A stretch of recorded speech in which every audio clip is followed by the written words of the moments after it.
Thank you. Okay, and we will, first item on the agenda is the approval of the minutes from the previous meeting. I move they be approved as presented. I'll second that. Motion and second to approve the minutes of the previous meeting. Any discussion? Otherwise, all in favor signify by saying aye. Aye. Aye. Opposed? Motion carries. Public comments. Anyone from the public on the call online that would like to make comments?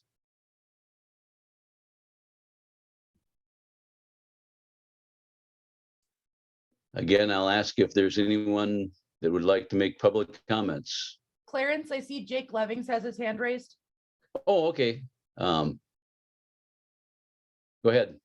Hi, thanks for being here tonight, everyone. So I'm Jake Levings. I'm the middle school principal, Ashland Middle School. I just wanted to give a statement of support for the Spark program. I know that's one of the agenda items here. I was on part of the original kind of, I don't know, inception committee for Spark when this was originally being planned. And the goal was to create an after-school program that helped with prevention, kind of an upstream model. And we all know that kids being engaged in healthy activities is a huge benefit for students. And Spark, I have seen firsthand that Spark has reached a group of kids that are historically underserved, marginalized, and struggle to engage in some of the more traditional things like after-school sports and those sorts of things. So I see firsthand kids in my building who walking through the halls wearing their Spark shirts, talk about Spark. They love Spark. It gives them a place to engage in healthy activities, to be proud of who they are, and to engage with adults who care about them in a healthy way, and they're not getting into other sorts of mischief when they're in Spark. So that's just, it's been a great thing to see happen, and I just hope that it can continue. It's been an awesome program, and I know it's been beneficial to our community. Thanks. Okay, thank you. Anyone else wishing to make public comments? And I see hand raised. Go ahead. Is that Bybee? Yes, Joy did have her hand up first. She beat me to it, but that's probably because she's so fast with the lacrosse stick and all that, right, Joy? Yeah. All right. I'm Officer Bybee. I work for the Ashland Police Department, and I am the school resource officer. Held that position now for 3 semesters. I've gotten to know Scott, when I first started here, definitely I am a supporter of Spark. I agree with everything Principal Leving said. This is something different for kids that don't find what they're needing in the traditional sports or things like that might be available to them. This is theirs. Their slogan for Spark, what ignites you. The programs that are chosen were chosen by the kids because that's something that they're interested in, and they have value in that. And you can tell that they do take a lot of pride in being members of Spark. Principal Leving's touched on it. They wear their Spark sweatshirts, and then they do that with a real sense of pride. And that's part of a group that they belong to, and they do take away, or they get a great sense of value from that. I also work with Scott because let's face it, a lot of the kids that are in the program are kids that are really at risk for making not good decisions when left on their own. And a lot of those kids, because of their home situation or whatnot, they do have a lot of free time, and they're able to use it wisely and benefit from the programs that Spark offers them. And it's also, it's a very safe place for them to be. They're not getting in trouble when they're at Spark. So I'm a big supporter of Spark and what Scott's doing there and what his staff is doing there. Thank you. All right. Okay, thank you. Joy, go ahead. Bonjour, good afternoon, everyone. My name is Joy Shelby. I'm also speaking today in support of the Spark program. I wanted to just offer a couple of comments. First, as a parent of a Spark participant, my son was a part of Spark for many years and had an opportunity to be involved in activities that we didn't have the means or a way of getting him involved in. So he was exposed to things like mountain biking and rock climbing and skiing. And what was so exciting for myself and my husband was seeing our son blossom socially, build leadership skills, and gain interest in things that he continues to do. He's 17 years old. He spends his free time mountain biking, skiing, rock climbing. So the impact that Spark had on my own son was immeasurable, and it really set him on a path of physical activity and really he looked up to a lot of the Spark mentors and still does. So I'm personally still very grateful to Spark as a parent. As a professional, I have 25 years of experience doing experiential education with kids. And I partner with Spark. I do some programming and teach some classes. And I wanted to just take a second to address some of the issues of risk. There were references from Jake and Officer Bybee about healthy risk. Kids who engage in healthy risk are less likely to engage in unhealthy risk. And there's a lot of research around that. But I also want to draw attention to the fact that the Spark staff was really exceptional in how they assessed risk, how they planned for safety, and how they communicate with the parents. So really, I felt like it was a really amazing job of addressing some of the risks that are inherent with outdoor recreational activities. I have also done activities with kids. I served the Bad River Band with youth programming. And, we take kids out onto the landscape. We get kids in canoes, we do things that have inherent risk. And I think that that's an important thing to give kids that opportunity to assess risk themselves, to engage in healthy risk and to be prepared for it. And I think Spark does an excellent job of doing that. In my 25 years, I've seen things happen. We've had injuries, we've had, things not go according to plan. But I think the value in allowing kids those experiences and giving them those opportunities far exceeds the risks that we take in some of the risks around, injury and just being outside and doing things like biking and climbing. I think it also just draws attention that as a society and a community, we completely support things like football, tackle football in our middle and high school, and I do as well. But these are things that maybe are more common and more known and more accepted. And Spark has brought some other activities like rock climbing and biking and other things that maybe aren't as common, and so they may be perceived more risky than they are. So I love Spark. It's one of the finest after-school youth programs I've ever seen. It's impacted my life personally with my own child, and I'm a proud partner of Spark and hope to continue being so. So thank you for your time. All right, thank you. Anyone else wishing to make comments during the public comments section? Doreen? Yes, bonjour. My name is Midday. I've worked at the Ashland Middle School for 20 plus years as a homeschool coordinator. I'm a mom and a grandma and a community member, and I'm here to talk about for Spark tonight. So I can say that I've witnessed firsthand the positive effects that Spark has had on our students. And I really strongly believe that the mentors of Spark have an amazing ability to connect with our students. And I have a 6th grader who started attending Spark this year that lives with me. And what it has done for him has provided him a sense of belonging and has uplifted his spirit.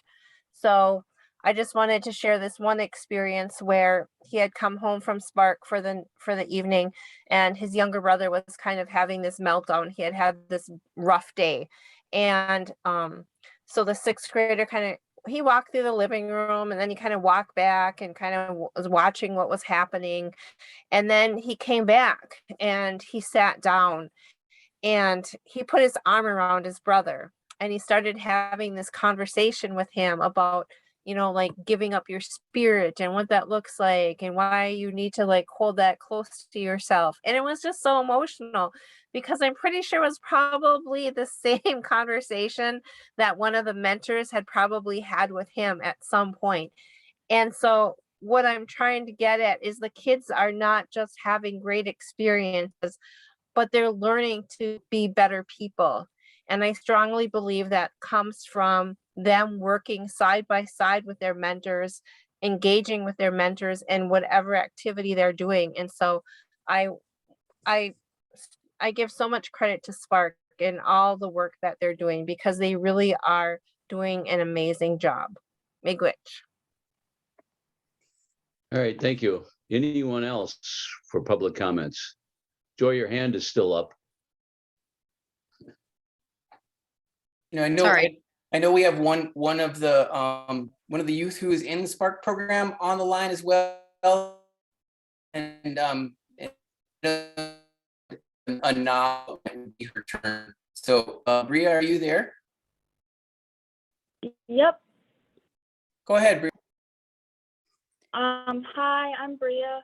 I started going to Spark last year because I wanted to try something new. So I went there to learn how to skateboard. My family was going through a tough time with the loss of my brother, and I needed a distraction, and it gave me somewhere to go and something productive to do and help me pursue something I was interested in. I think Spark creates an environment where I can go to be myself, and I feel safe there, and it's definitely something I look forward to every day. And yeah, that's it. Thank you for listening.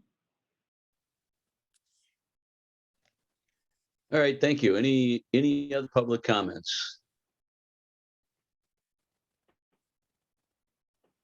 Any other public comments? I don't see any, so we'll move on. Next item is the Spark program. Scott?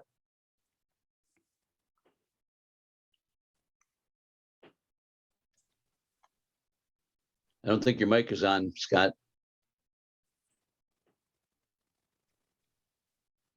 All right, sorry. Laura, I need to share my screen if possible. Should be good to go. Okay, thank you.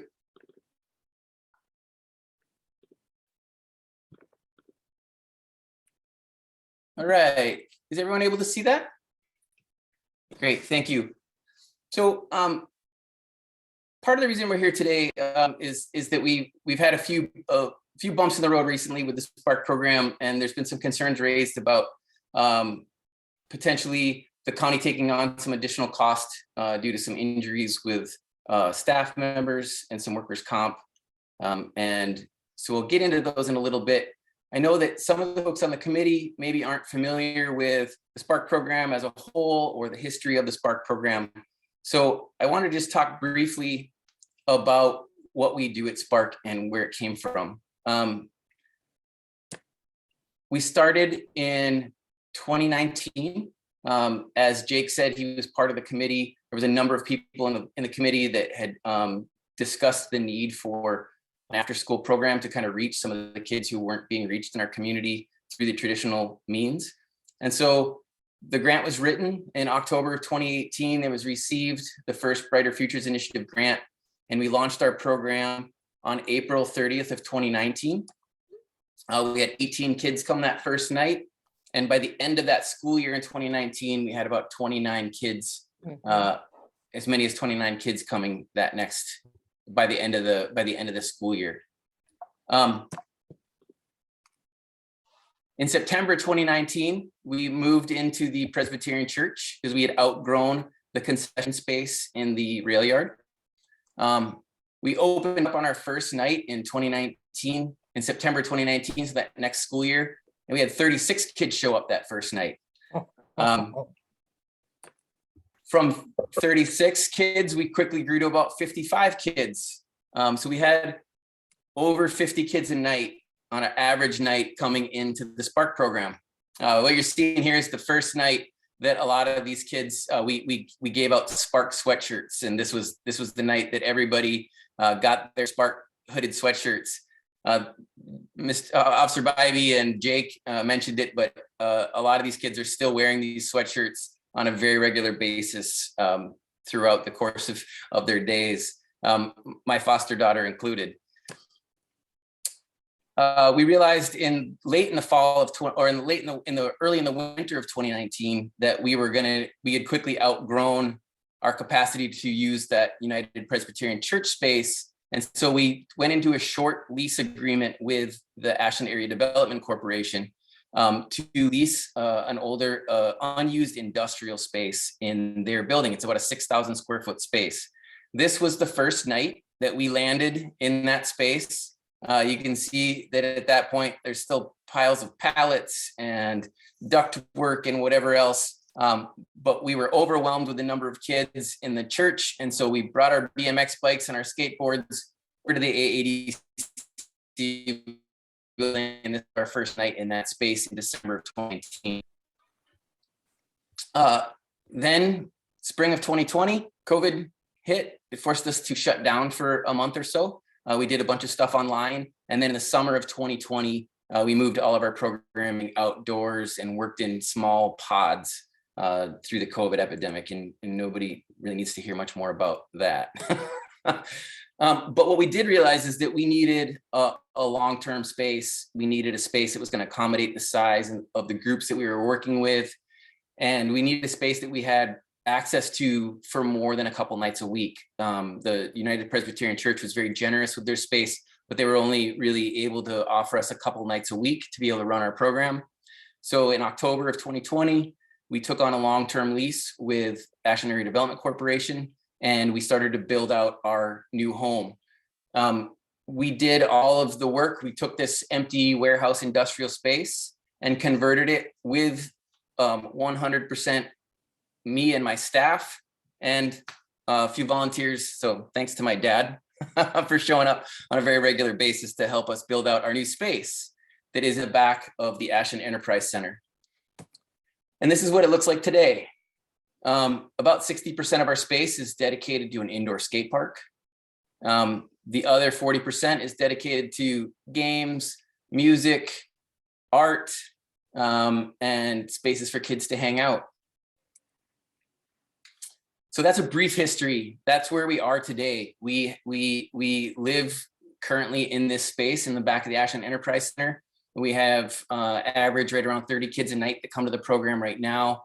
And so that's the brief history of where Spark started and where we've gotten to in the last just under 3 years. The program has literally started about 33 months ago.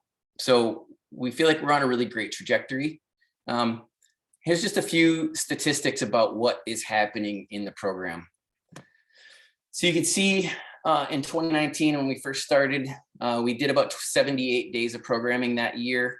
The attendance incidence, that is one kid coming to Spark for one day. So we served 149 kids that first year. And of those 149 kids, they showed up at Spark 1,600 times, 1,639 times over those 78 days. In 2020, we increased the number of days of programming to 154, served 146 kids that year, 44 new kids. And then in 2021, that last year, while we had our own space, we were able to increase the number of days that we offered programming to 234 days a year, and served over almost 5,000 times that kids showed up for Spark over the course of those days. our most active kids right now, last year, our most active kid spent 150 days at Spark. So how do we fund all of this? Interestingly, not anything's really coming out of the levy. We have raised and secured funding over 6 years for 2019 through 2024 to the total of $2.4 million in grant funding to fund the Spark program. This one was a little out of my wheelhouse. This really is more about Jerry Essela's wheelhouse. So Jerry, would you mind just taking a quick moment to explain what we're seeing here?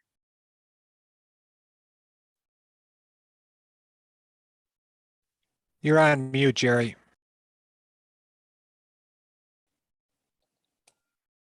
That darn mute button. So basically what we're looking for here is these are the numbers of referrals to the youth justice or juvenile justice system that Ashland County Human Services has seen over the last 3 years. I think I had some information in the board packet that also included 2018 and the number of total referrals in 2018, I believe, was 96. So what is interesting about this is that, as Scott mentioned, the grant was written in 2018. They started program in 2019, and we have seen a steady decline in the number of juvenile court referrals that we've received each year since the grant was received. So one particular number to look at here, and we'll have a couple of arrows, are specifically delinquency referrals. So these delinquency referrals are referrals where kids are referred to us when they have committed a crime. So that would be separate from other status offenses that are only illegal because of the person's age. So this would be a crime where if an adult did the same thing, they could go to jail. So again, we've seen a steady decline in those delinquent acts. And I think most interesting of all is where those offenses are taking place. As you can see, in 2019, the vast majority of offenses that were referred to our youth justice programs were in the community, where 71 referrals were coming to us from crimes that were committed in the community itself. And by the time we get to 2021, that number has dropped to 32 out of the total of 52 referrals that were received. So, and if you notice also along the bottom, the change in the referrals that are coming from the school, I believe those are a little bit of an outlier, having more to do with COVID than anything else. As we've been seeing a lot of mental health issues, anger issues, and a lot of batteries, disorderly conduct, so forth and so on in the school setting since the onset of COVID. Next slide, Scott. So I forgot to replace this. Oh, okay. I can pull the number up on my screen. You guys can't see it, but so I had put together some numbers for the costs of out-of-home care specifically for youth justice kids. So this would not include child in need of protection or services cases. This is just for kids that have been referred for youth justice. And as you can see, there has been a decline in the numbers, not quite as significant as what you see there, because I forgot to do a little bit of the math. So the actual number for 2021, there you go, Scott, is right there on your screen. That, when you look at it in terms of 2018 to 2021, it's about a 16.5% decrease in the spending that comes right out of the county for out-of-home care costs for juveniles. As you may be aware, those numbers can vary quite a bit, but I think it's still a representation of the programming that we're seeing coming out of Spark, resulting in lower cost to the county. Thanks, Jerry. And I want to be sure to be really transparent in the fact that we can't suggest that Spark has a causal relationship with any sort of decrease in numbers or decrease in referrals. But we do want to note the correlation and see that the trends are moving in a direction that I think we think are positive, and would like to think that Spark does play some role in what we're seeing here. The other part about the numbers here, we're looking at roughly $500,000 a year in out-of-home placement costs for youth justice referrals. And so there's a lot of room within these numbers to see financial benefit from a program that works solely in the realm of prevention. When we're looking at $500,000 a year, these numbers fluctuate by often 6 figures at a time. And when we start to look at the potential cost of the workers' comp claims, et cetera, which is what we're going to talk about next, we're talking in tens of thousands a year. And so I think that we just need to understand the scale of what we're talking about. So we talked a lot about some of the good things, the things that have been happening at Spark, the history of Spark, what we're doing well. And I just want to acknowledge that there's been a couple bumps in the road recently. We have had a number of staff injuries, myself included. And I think that I want to just point out specifically about that. I can speak most clearly about the injury that I had. I was mountain biking with a group of students and just had literally a very simple slip and loss of balance, and I put my foot down, I tore my ACL. I've been mountain biking since I was 14 years old. This is the first time I've ever actually been injured mountain biking. Certainly the first time that ever required any sort of medical attention. Unfortunately, I would consider myself an advanced to expert mountain biker. And unfortunately, that particular day, that particular time, I lost my balance, put my foot down, and my knee bent the wrong direction. We have a skateboarding instructor on staff who is a professional level skateboarder who works with a lot of the kids in our action sports program. At one point, he lost his balance while demonstrating some things to the kids, fell and sprained his wrist because it was a workplace injury. I told him that we needed to report that injury as a workplace injury and that he should get that checked out, and he went to the emergency room and had an x-ray, and they put him in a splint for a week or two, and then he moved on. So we have had a couple injuries on the staff. And then another bump in the road that I know has been a topic of conversation is what we have in-house dubbed the Great Christmas Caper of 2021, where we did have 2 youth, one of whom is involved in the Spark program, that were involved in a theft of vehicles from the Spark program. A staff member left a personal set of keys in a van, and that van was unlocked.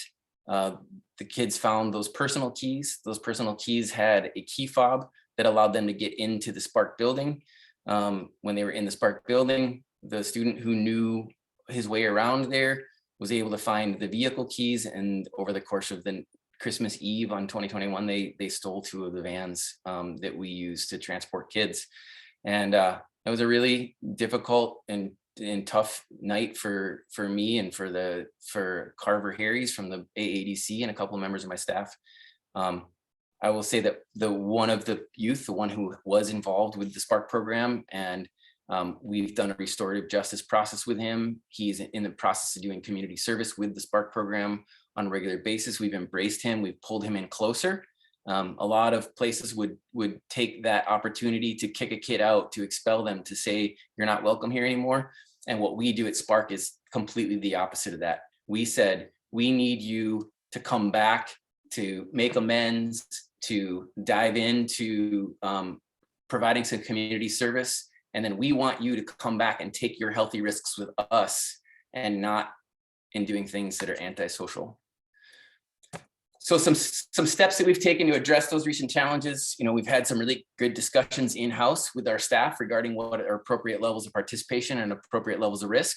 We now have a lockbox for all of our vehicle keys and our door keys, and some processes around that. And this is, next thing is what we call the Spark 5. So the Spark 5 is what we have adopted as the set of guidelines and agreements that there are community agreements at Spark. And I just want to point out that the first part of the Spark 5 very clearly is safety. Everyone who comes into Spark and becomes a part of Spark, we have this as a giant poster on our wall. All of our kids, all of our staff sign this poster to say that we are agreeing to these community agreements. Safety, that we're going to pursue things that we're passionate about, that we're going to be accountable and take care, to do parts to take care of the space and take responsibility for our own actions, that we're going to be respectful, and that we're going to be kind. The Spark 5 is a guiding document for everything that we do at the Spark program. I want to talk briefly about why we do things the way that we do them at Spark. One of the things that's been asked of me recently and of our staff recently is to stop doing anything at the Spark program that involves any risk. And I just want to explain a little bit about why we do things the way that we do them here. This is going to be very brief. We are helping to train teenage brains. We are helping healthy brain development in teens. You'll see that what we have here in a teenage brain is the reward center.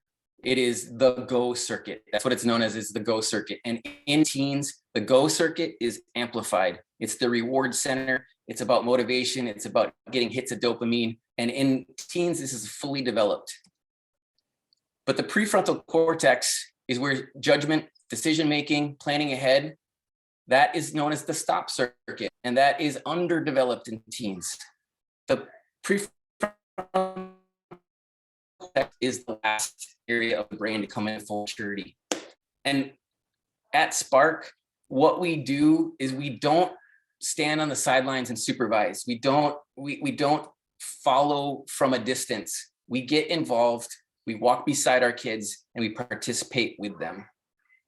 And the reason that we're doing that is by participating next to them, by skiing with them, by mountain biking with them, we're demonstrating to them and showing them how to take healthy risks, how to train that stop circuit in the brain by assessing risk, by moving forward with intention. And so we do things with our kids. We don't stand by and watch them.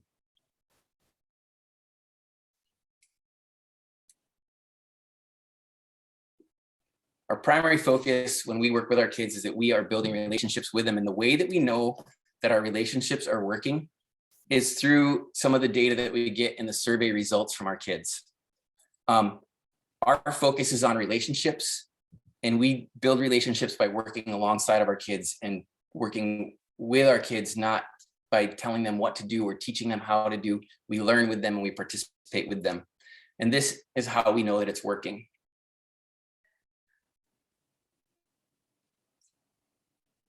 We do a survey once to twice a year that kind of tries to understand the impact of Spark on the youth that we serve. One of the questions we ask is, the activities at Spark are fun and interesting. We need to provide engaging activities, or the kids that are coming are not going to choose to come anymore. You'll notice that we are in the high 80s to 100% of kids feel like the activities at Spark are fun and interesting. Not a single kid in this category has said no. The Spark staff can be trusted. This is how I know that what we're doing works. For kids from all demographics to say at above a 90 percentile that the staff and the Spark staff can be trusted is huge. I don't know if Jake Levings is still on the line, but I know that anyone who's been involved in the school districts for a long time, by looking at youth risk behavior survey data with the YRBS, that unfortunately schools don't get numbers that are this high when we talk about kids trusting the adults in their lives. Spark staff treat all kids fairly, 100%, 100%, 90%. I could go to a staff member if I had a serious problem. Again, incredibly high affirmative responses to these questions, and that I feel safe at Spark. This is what lets me know that the way that we're doing what we're doing is working. And finally, I'll say this quote really, I think, outlines very specifically why we do what we do. Youth demand excitement and adventure. And if society does not provide opportunities for these needs, youth will seek them out in often illegal or antisocial forms. This is a quote from the National Outdoor Leadership School, and it is a guiding principle behind what we do. And so thank you for your time. The last thing that I would toss out is, based on what you've seen here with this presentation about what the Spark program is offering, the number of kids that we're serving, hearing the voices from people in the community about the impact that we're having. If someone had come to you as a board 3 or 4 years ago and said, hey, we can build a program just like Spark, and the cost to the taxpayers, the cost to the levy could be somewhere in the neighborhood of $15,000 to $35,000 a year, would you say yes? I hope I know the answer to that question. I believe that what we're offering is worth an investment from taxpayers, that it's worth an investment from the county. I've heard so many of you speak of your support for the Spark program over the course of the last 3 years. I was really pleased to see Supervisor McKenzie mention the Spark program in his prevention methods as he was talking about running for mayor of the city of Ashland. I've heard a lot of talk about support for the Spark program. This is really truly the first time that I feel like the Spark program is turning back to the governing body and to the county and is asking for that support. Thank you very much for your time. Any questions?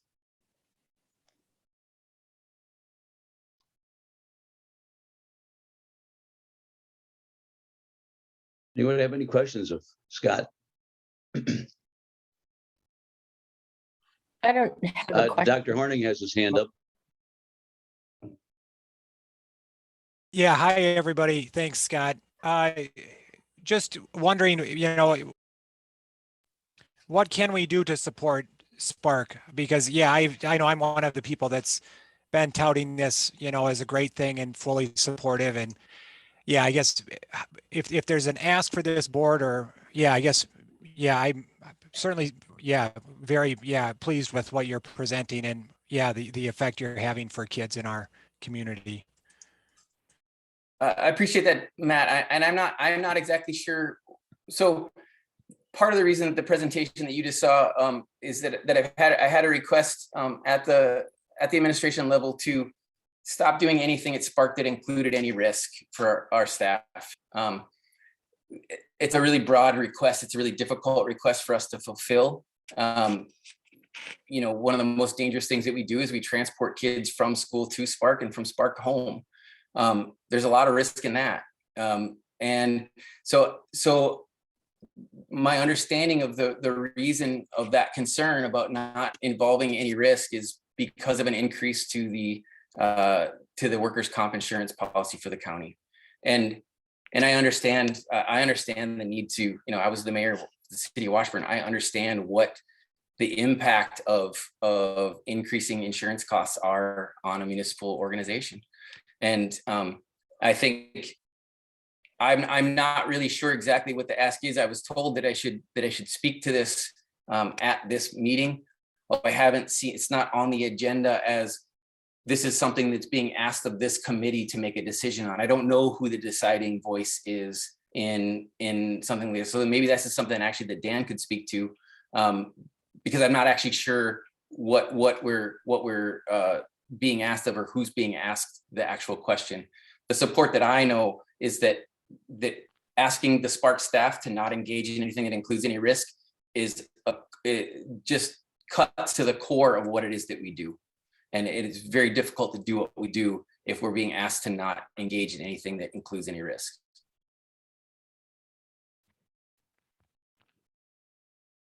Can I speak? Yeah, go ahead, Dan. The issue for us is nobody's doubting how good the Spark program is and what it does for the community. We all agree that it's a great asset to the community. So when I get that aside, the big issue for us is just liability, literally. We saw a $30,000 increase in our workers' comp due to one injury at Spark. There's 3 more injuries that'll hit our workers' comp next year.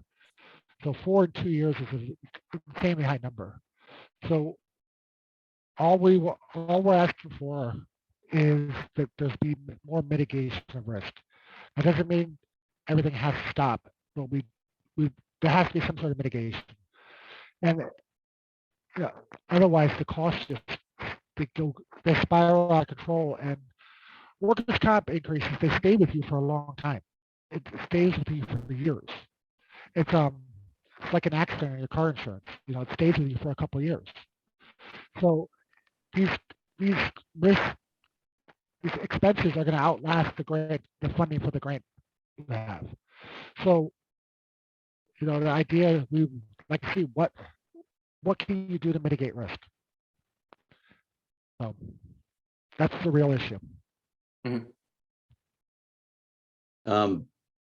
Laura, I'll get to you in a minute. I think I see Terry has her hand up, and I think she's going to speak to the mitigating the risk point. So we don't want to downplay the importance of this.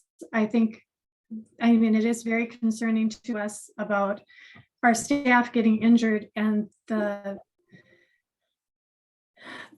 repercussions of that.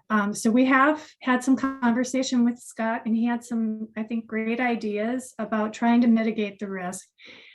I just want to note, really, none of our kids have gotten hurt. It's been our staff, and kids are more resilient. They have less brittle bones, and that hasn't been an issue. So we really need to focus on our staff and trying to come up with ways that we can still provide the robust programming for kids while ensuring the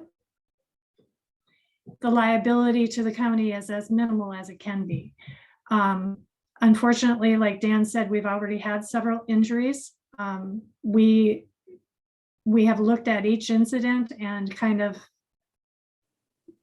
already talked about some ways that in those circumstances of somebody who a youth may want to engage and show what skills that person has to a mentor, maybe not having that staff actually,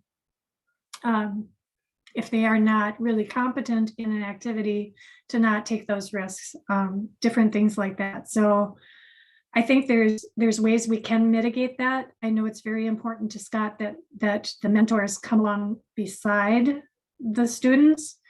So I think that's a conversation everybody really needs to have, is what is our risk tolerance? What can we do to minimize risk? And how do we keep the integrity of the program? And I don't think it's one or the other. I think there's a compromise in there, and we just need to be creative and come up with a way to keep the program very successful while minimizing risk. Yeah, thank you, Terry. I agree with that 100%. Laura, you had a question or a comment? A comment. First of all, I want to say that the Spark program is very amazing, and kudos to the growth in the program, what it's done with students. And in terms of the risk factor, it sounds like there's already some discussion about that. And I guess if we could have a follow-up about what some of those things are, and how can we really look at ensuring the safety of all students and staff, which, considering everything for how many years you've been in operation, Scott, I think it's pretty amazing that there's only been a few. And so, like all activities, you have to look at some of those things. But I totally agree. As an alternative education teacher, it really is imperative that you're working alongside of the individuals. And I also agree with Terry that, if there's someone, if a student is competent, then, maybe they can walk, side by side with the mentor and some creative things like that. And I guess I believe Scott, you're the expert in that area, and you and whoever else at the board level, work it out. And then if you could report back to us, that would be great, because it certainly would be a tragedy for all of the successes that you've had with students. You're in essence a lot of front loading with students, and I would say that we're reducing the pipeline to prison, and it's really hard to capture what kind of savings that has in our community. And yet I'm also aware that we have to be responsible as a county to make sure that our staff are safe. But I agree that, I think we can do all of the above. So thank you. Thanks, sir. Yeah, I'd just like to chime in here. I don't think there's anybody on this board that does not understand the value of this program, and there's no consideration to shutting the program down. I think the biggest concern that Dan has had, and I've had too, as chairman of this board, is what you call bumps in the road, and the fact that they occurred over a very, very short period of time. I mean, we're talking about 4 workers' comp claims over a period of just a few months, which has blown our workers' comp. That's not quite accurate, Clarence. That's over a couple of years. That's over 2 years. Well, but a couple of them were very recently, I think.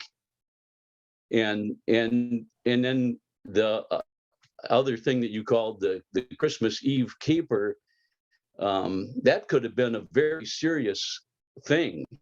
We were lucky that there was no damage and no injuries that I'm aware of that occurred, but that could have been a very, very serious thing that could have affected a lot more insurance premiums than just the workers' compensation. And I think that's been the biggest concern, is those bumps in the road. Mm-hmm. Laura Negro, you had the comment that you wanted to make.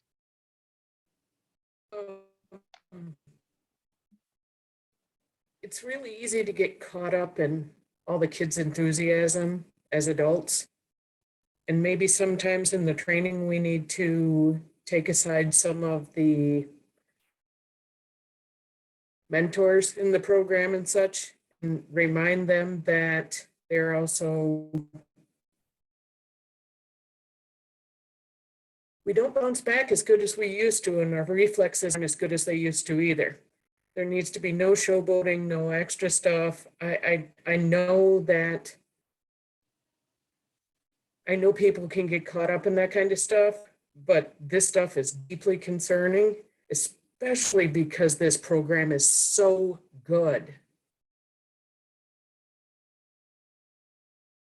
My thought is that your training needs to be looked at, and also that every single process that you've got has got to be double checked. Because somewhere in here, some kids got some keys, and that's a failure on our department's part. Mm-hmm. We could have lost lives of kids there. Yeah. I mean, as cute as a caper is, it's not cute. I don't find myself entertained by the cuteness. I find myself deeply concerned. And kind of especially because you have been mayor. So please, look at those procedures, look at that training, still do the good stuff that you're doing, but please make sure that this stuff doesn't happen again, because I don't want to see the kids not have this program. I've been inside the building. you weren't there, but I've been inside the building and looked at all that. We showed the people from the state that. They were so impressed. They took pictures all over. They can't wait to show people that stuff. There's a reason why you keep getting funded. Let's keep that reason going instead of having to have discussions like this. It's not fun, and this is usually my super greatest spot to listen to, with you affecting those kids' lives forever. Let's make sure it stays in that positive direction. Thanks, Laura. I see Doug Lippert has his hand up. I would just like to, before I call on you, Doug, technically, by Robert's rules, this is time for board discussion, and somebody outside of the board is not supposed to be discussing unless we suspend the rules. Go ahead. Suspend the rules. I'll make a motion to suspend the rules so Doug can Second speak. that motion. Second. Okay, all in favor signify by saying aye. Aye. Aye. All right, go ahead, Doug. I'm sorry, I'm not sure what I have to say is that important. A couple of things. One comes from your own board. I want to dispel any notion that Scott didn't have a really, fairly well thought out risk management plan prior to these incidents, because I looked at them. And I do a lot of risk management with youth in my job with Extension. And I've been on board with the efforts to try to get an after school program back into the county since before Spark existed. And I think Laura can certainly tell you what happened, some of the costs, both social and monetary, the last time we lost an after school program. But I did want to say in Scott's defense that he has, it was a pretty well thought out a plan. Obviously, there's some work to be done, and he started talking to me almost immediately after some of this stuff happened. And to quote Charlie Ortman, no plan survives first contact with the enemy. So that's, and we're dealing with kids, and kids can be pretty creatively unpredictable. And that doesn't mean that we shouldn't continue, as Laura was suggesting, to tighten things down in terms of our risk management. And I've had a good conversation with Dan about it. I think that's super duper important, and we need to take that very seriously. But I did want to dispel anybody who wasn't in the know, who might have thought that Scott was cavalier in the beginning with risk management, because he and I had long conversations. He had me look over some, formal documents on risk management and practice, and it looked pretty good to me from someone who does that all the time. I also end up updating mine all the time because, if there's a hole the size of a pin in a plan, kids will find a way. Even some very large kids will find a way to walk through it. So apologies for being out of line as a non-board member, but I'll leave it at that. Okay, thanks, Doug. Anyone else with comments or questions? Clarence, this is Matt Go ahead, McKenzie. Yep. Yeah, I guess I just wanted to speak out and say Scott, I hope you can hear me. I don't think anybody's looking at this and thinking that this, there was any sort of intention in this happening. I think it's just a great review, and it was a chance for us to catch up on what your program has done over the last 3 years and the value of that program. And I don't think anybody in our group wants to see it go away for any reason whatsoever, but we really did, because of those bumps in the road. It was time for us to stop and take a look at what we can do to hopefully avoid future bumps, because we don't want the insurance to outcost our program and lose it that way as well. So I think to me, more of this is about, what can we look at to possibly stop us from having any further bumps in the road, because we truly can't afford them in any way, in time lost by our employees, as well as just, damage to the program. So that's all I wanted to say. Thank you. I appreciate everyone's comments. And I do just want to assure you that we do take safety very seriously. And while we take safety seriously, I will also say that there is nothing in any risk management plan that would stop an advanced or expert mountain bike rider from putting his foot down on the rock on the wrong spot, or that would say that a grown person pushing a skateboard that's 3 inches above the ground on flat, dry concrete would be a dangerous activity. And so I just want to be transparent in saying that some of the injuries that have occurred are literally just mistakes that happened, or these anomalies that have happened because we participate in activities that include inherent risk. I understand the implications. I understand the concern. We will continue to highlight safety. We will continue to look at what policies and practices and procedures we can put in place to safeguard against those types of things. We go snowboarding and skiing with kids. We go mountain biking with kids. We go rock climbing with kids. We go skateboarding with kids. Like, that's the core of what we do. And there is no way to do that and say that there is no risk to the people that are involved in it. It does become an existential dilemma if we're saying that we can't do those things. And so that's my concern in this conversation. And I don't want to take up too much more of this board's time at this particular moment, because I know there's a lot as well. I just want to be transparent about what it is that we're doing and why we do it the way we do it, and that there is inherent risk in it. And so for me to say that we can change some policies, change some procedures, change some training, and that at this time next year that nobody that is involved in the Spark program for the next 300 days, that there will never be another injury again, it's difficult to say that that's true. So I don't want to get injured. I don't think anyone on my staff wants to be injured. I know that none of our kids want to be injured, and none of their parents want them to be injured. There is inherent risk in some of the things that we do, and they need to be transparent about that. So, but I do hear the feedback. I do hear the concern, and it is something that my staff is very aware of. We've had these conversations about what the impact is, and I think that is not unclear to any of us at this point. Dr. Horning.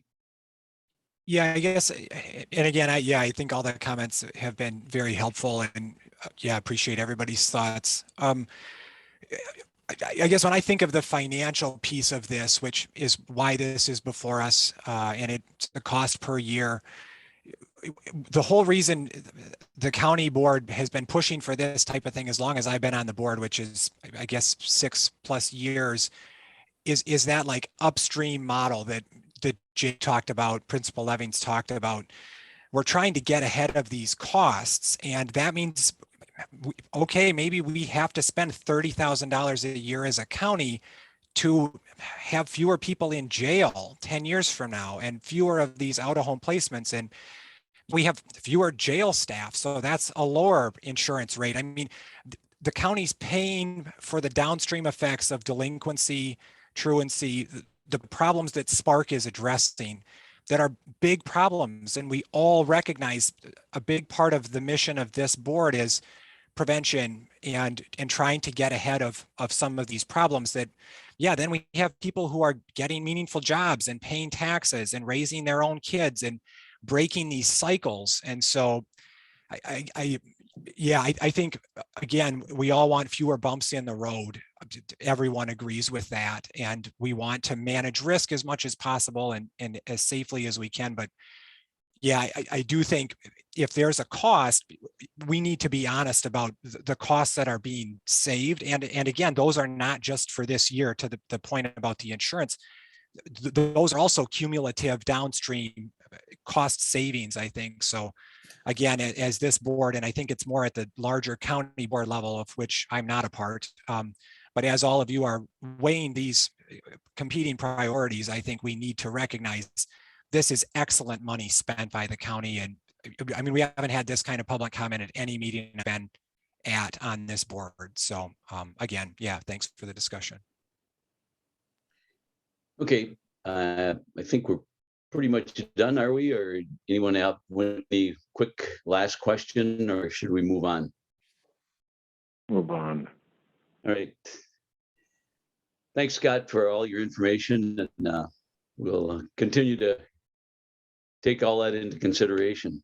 Thanks, everyone. I'm on a staff training retreat right now, and so I'm gonna duck out and get back to my staff. So thank you, everyone. Appreciate it.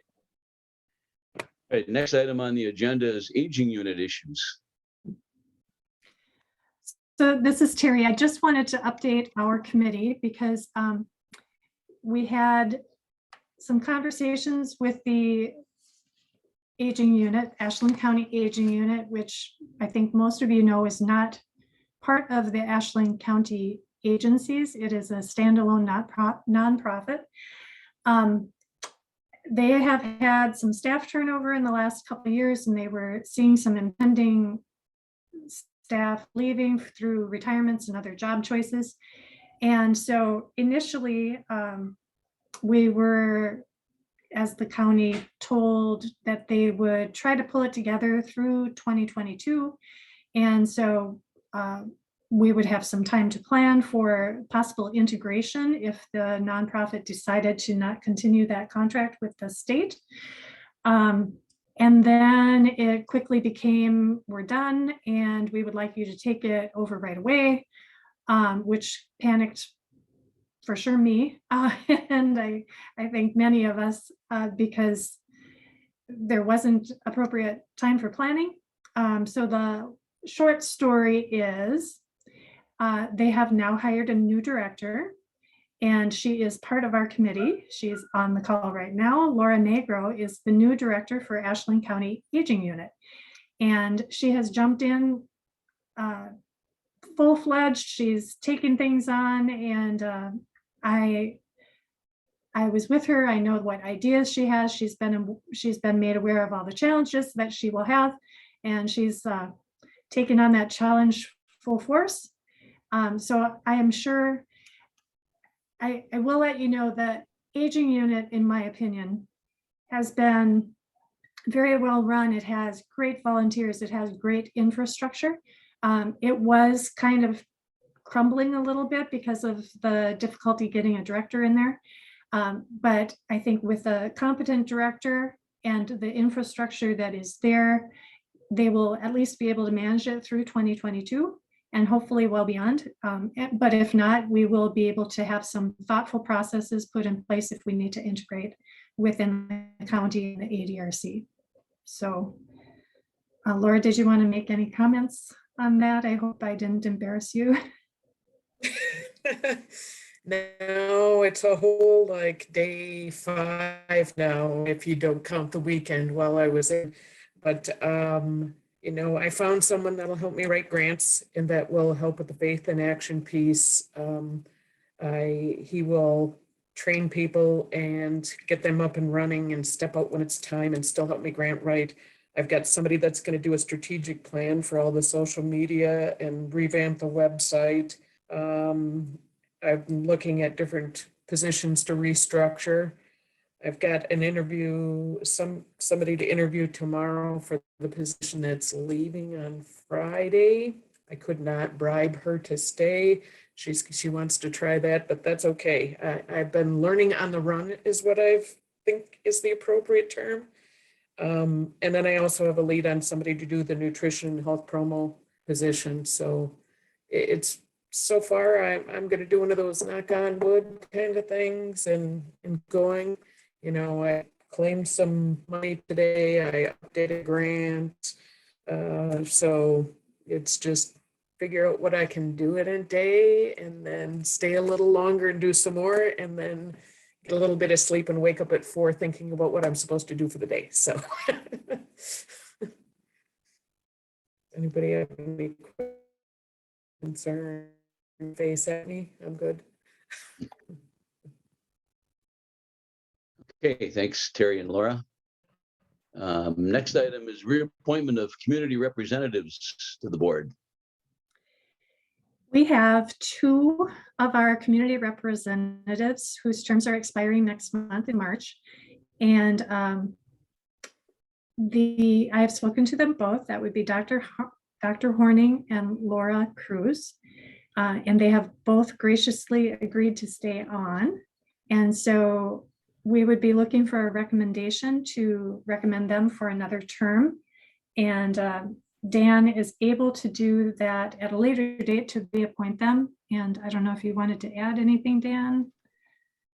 No, the appointment will happen on April 19th, when the county board does its reorganization. So, and then any county board members that are on the committee, if you want reappointment, please let me know. This is Matt McKenzie. I'd move that we support them for reappointment. This is Laura Negro. I'll second that. All right, all in favor, say aye or raise your hand or Aye. somehow indicate that. Aye. Opposed? Aye. Okay, we'll submit their names to the county board at the reorganizational meeting then for approval of renomination to this board. 2021 year-end expenditures.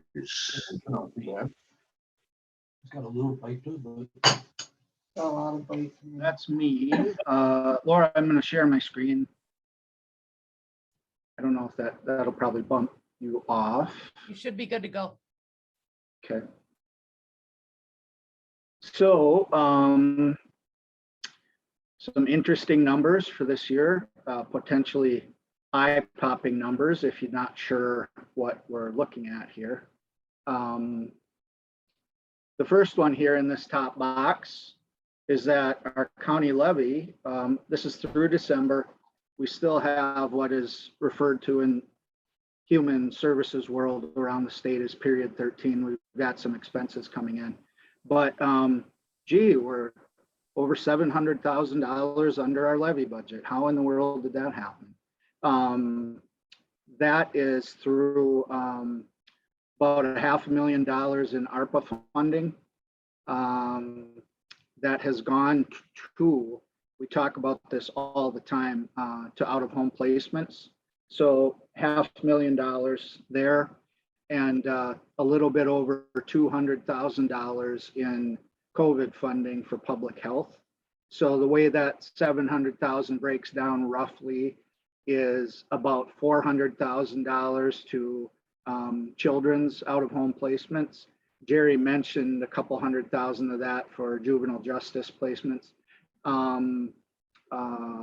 About $100,000 for adult out-of-home placements, and a little over $200,000 for public health COVID funding. So when you take those revenues into account, virtually all of the expenses that those revenues covered would have been incurred anyway. In public health, there's some expense related to third-party contact tracing and some other things. But you know, a good portion of that, probably in the neighborhood of $200,000, were for paying our own staff to be, you know, we would have paid them anyway. It just, a large part of that would have come out of county levy. So just to get that part out of the way, that's why this number looks like it does. Again, we have one more period to happen. We typically have bills, especially from out-of-home placement vendors, who those will come in later than we're able to get them in for December. So still some expenses coming, some kind of transfer pricing things happening. So kind of intra-county transfers of expense and things still need to end up in here. And it's possible there's a little bit more revenue to show up too. If I had to guess, so I guess the point I'm making is this without the $700,000 in additional funding, we would be right in the neighborhood, give or take, of what our county levy budget was for the year. So it's not quite as simple as that, but that's a reasonable kind of guesstimate as of right now. What's happening here? So adult services. Here again, the big number here is the levy number. Laura Compton's group is right now below her levy budget by about 144,000. Again, remember there's 100,000 of revenue that we did not budget for. So, you know, Laura's group would probably end up right around what her budget, levy budget was. The ADRC, which is we participate in a regional consortium. This too will be at or below our levy budget. There's no special funding involved here. This is just a normal year for that. Some special funding, but relatively little. And that special funding was used for expenses that may or may not have been incurred normally. Let's see, Jerry, this is Jerry's group, Children and Families. Here again, he's about 333,000 under his levy budget right now. That is, again, boosted by about $400,000 in funding for out-of-home placements. So he would have, without that funding, ended up something over his levy budget. Again, in the adult services world and in children's world, very, very, very difficult to control those placements. So as you look through this stuff, as a general rule, let me back up to us on the whole. The things that we actually have the most control over, one of them is personnel, right? Well, at this moment, we're at about 98% of what we thought we were going to be. Another thing we have a large amount of control over is training and travel. Well, we're at 82% of what we expected. Other direct is where that is where our placement costs, for example, would end up. You can see right now, because of that additional funding, well, this is just expense, straight up expense. So we have less, there's more expense to come because of period 13. This, although we don't have a tremendous amount of control over big chunks of this, this is going to end up, I'm thinking, right around 100% also. Overhead, this includes dead weight like myself. So we have a certain amount of control over these costs, but they're generally fixed costs. This year it happens to be lower. This includes electricity, heat, all sorts of things like that. So I guess what I'd like to say is that I think the managers are doing a good job of managing the costs that we have the most control over, which would be personnel and like travel and training, things that we can generally make decisions about. Travel, we can't always. We have to go visit clients, things like that. So anyway, that was just my kind of broad point about that. In a normal year with less funding, this year it probably will turn out that the adult unit would end up maybe slightly below or slightly above their levy budget. The children's unit would be somewhat above their levy budget. ADRC would be below. Community service programs, this is Val Levno in the downtown building. This is slightly over her budget. This has less to do with the operation of the program. and more to do with how we budgeted for this back in, we would have been doing this in summer of 2020. And so, so she's slightly over her levy budget here, $7,000. Let's see, economic support, this is Mel. This is below levy budget. Again, Val with the downtown programs, the community service programs, no special funding there due to COVID or anything like that, or economic, the American Rescue Plan. Same with economic support, not necessarily any big numbers here. So these have been kind of normal years for them. Here again, at the moment, Mel is about 19,000 under. Then we're down to Liz Zott with public health. Here again, you can see she's about 200,000 to the good. If that funding from for COVID relief wasn't there, she'd be right around her levy budget. So, and child support, Kelly Midday. Here again, I think she got a small amount of funding related to COVID, not really material. And so again, this is looking good for her too. So again, still some moving parts. Where exactly we'll end up, I don't know, but it should be a significantly below our levy budget, which is something we had talked about and about happening, and hopefully we can start to replenish the general fund with some of that savings that way. So that's all I've got. Has anybody got any questions about any of this?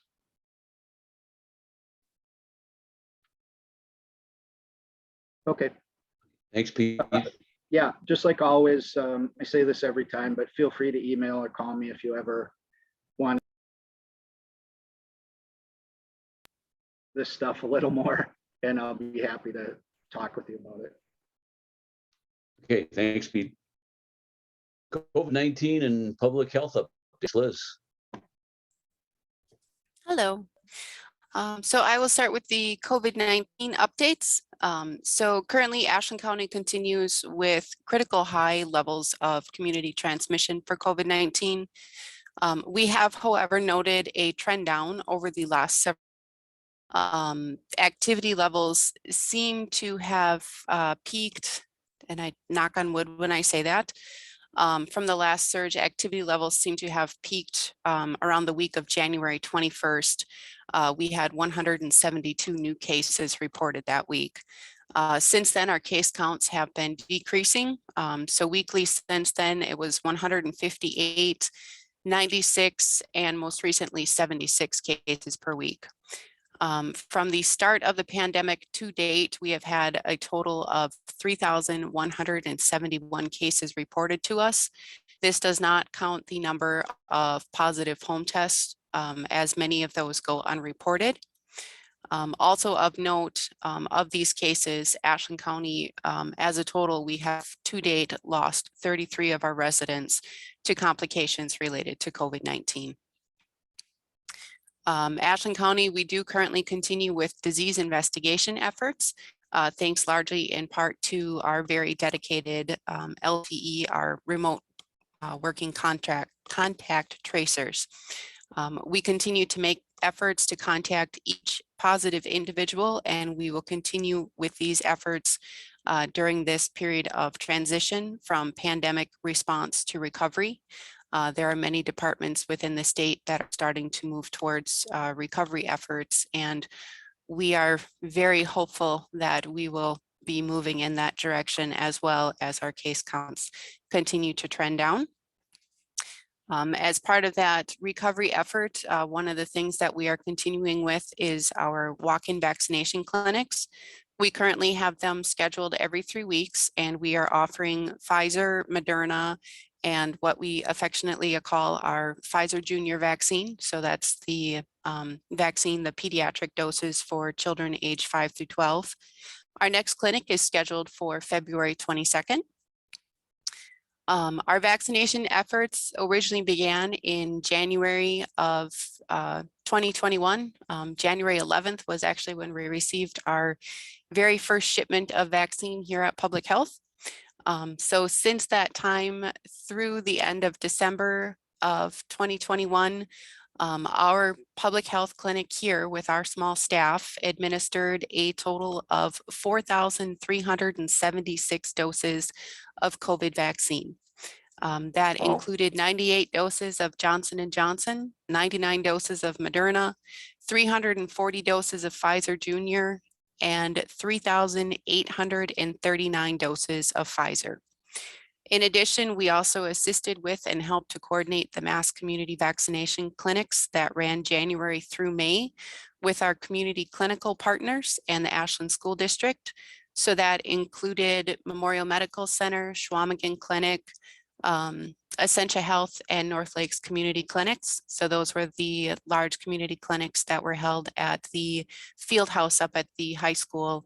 The largest clinic that we had roughly 600 community members that came through in one period, in one day.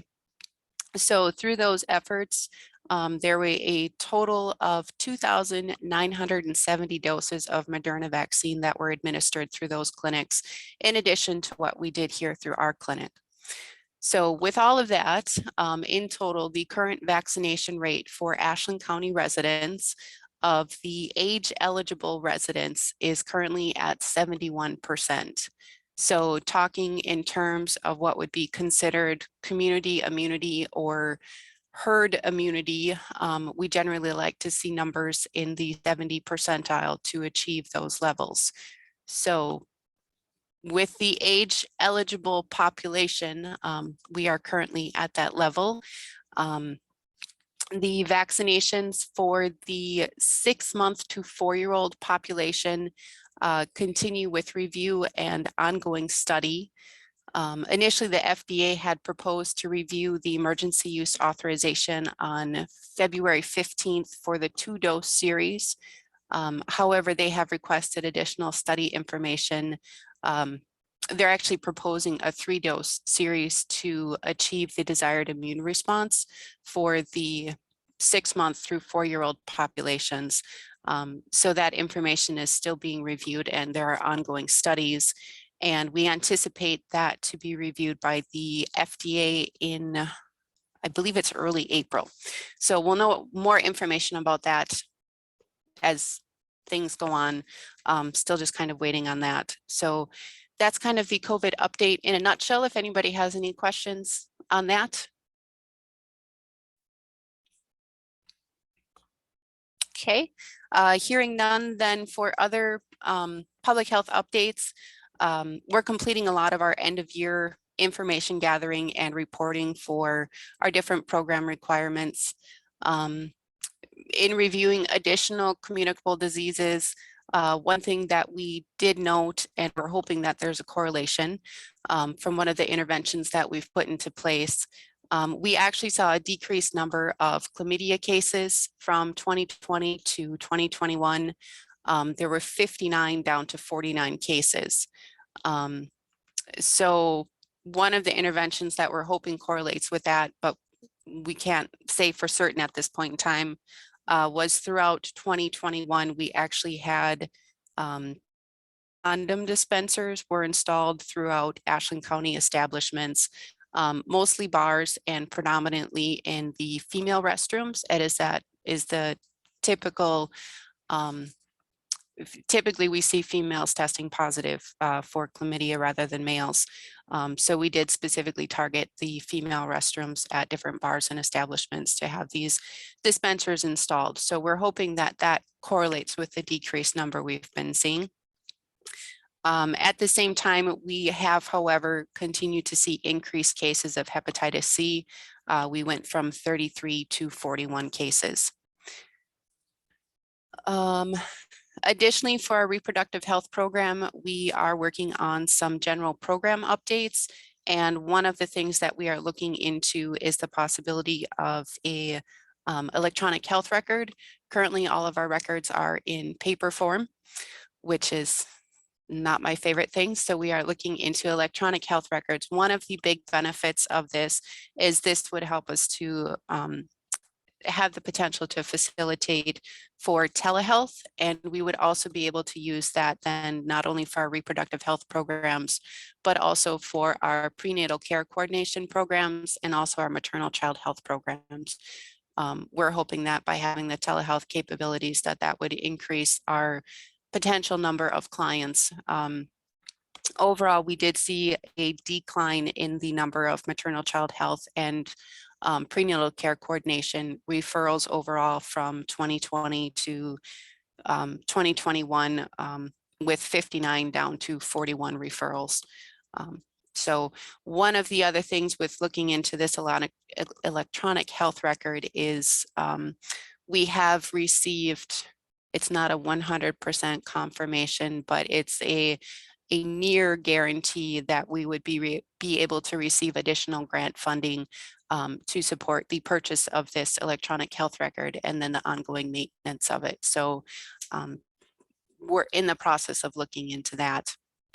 And we are also in the process of working to revitalize our Wisconsin Lead Safe Homes program.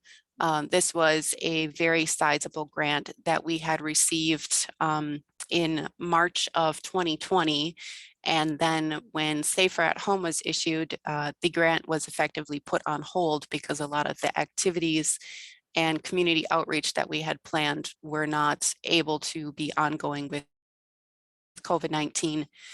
So that was kind of put on pause, but we are currently looking into renewing our training efforts with local contractors, and then also promoting the program and the grant opportunity for home renovations for our community members to have lead safe homes. So ongoing work towards that. And if there are no questions on any of that, no? Okay, I'm then going to sneak into, if I could go ahead and sneak into the next agenda item for the environmental health updates. So currently, we do not have a registered sanitarian. We are actively looking at hiring a registered sanitarian, and we do have interviews scheduled for later this week, which we have a couple of very promising candidates that we are very hopeful for. But in the process of looking over all of our environmental health materials and everything like that, I was going to say, Laura, can I share my screen, or can you? Either. Okay. So in the process of looking over everything, we are actually proposing to increase our annual licensing fee.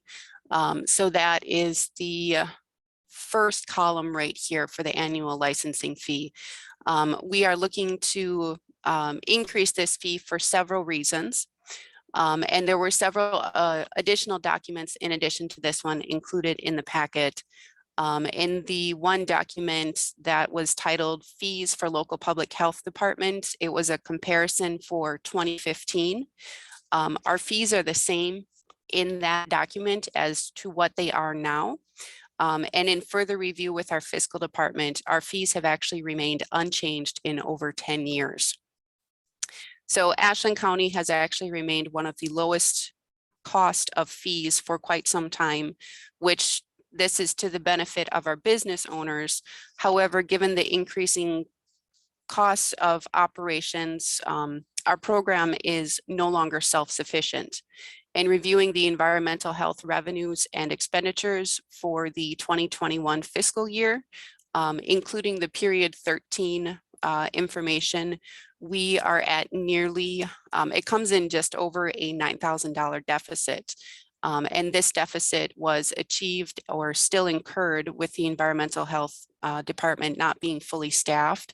So we've been without a registered sanitarian for the last couple of months in 2021. So even without the cost of having that staff person, we were still at a deficit. So with looking for a new registered sanitarian and hiring one for this year, we anticipate that the deficit with costs of staffing for the 2022 fiscal year would be as great, if not greater, should the rates not be adjusted. Additionally, we incur the annual cost associated with the Schwamgen Environmental Health Consortium that we currently share with Sawyer County. The new licensing fees proposed are modeled after the Sawyer County fees. As we are part of the consortium, we're trying to be consistent with what our neighboring counties do, and this would match as to what our consortium partners' fees are. Also included in the packet for reference were 2 examples from Bayfield County. Their fees are actually greater than what ours currently are, and their current, for Bayfield County, their current fee schedules were implemented in 2018 and have not been adjusted since that time. So reviewing this information with Bayfield County staff, they actually did express a plan to review and adjust their costs for their annual fees, looking at the 2022 to 2023 year. And then another thing to note regarding our current fees is that the state does keep a portion of our licensing fee. Currently, the portion that the state retains for their funding is 10%. And with our new contract, the percentage that the state is going to retain is actually going to be incrementally increasing over the next several years. So with that portion of it being retained, that would further increase our potential deficit should the rates not be adjusted. So the information that's currently on here, this would be what our proposed fees would be. The only fee that would actually be increased is the actual annual licensing fee, which is generally that's the fee that everybody incurs, is the annual licensing fee. New businesses, they pay the pre-inspection fee, which is the same, that's not changing. So that would be on the application fees or the application process, that would be for the same for everybody. And then, if somebody's requesting a duplicate license, or if they don't pay their licensing fee on time, the late fee of the $85 is still the same. So everything else is still the same, just looking at increasing the actual annual license fee. And then I have it broken down. So what our current fees are over on this column over here, and then what the actual price difference for them would be. So a lot of the price differences, it's kind of incremental. So for campgrounds, for example, the price for the fee would go up incrementally, based on the size of the campground, just to help, accommodate for basically the work that goes into it. Are there any questions on any of that?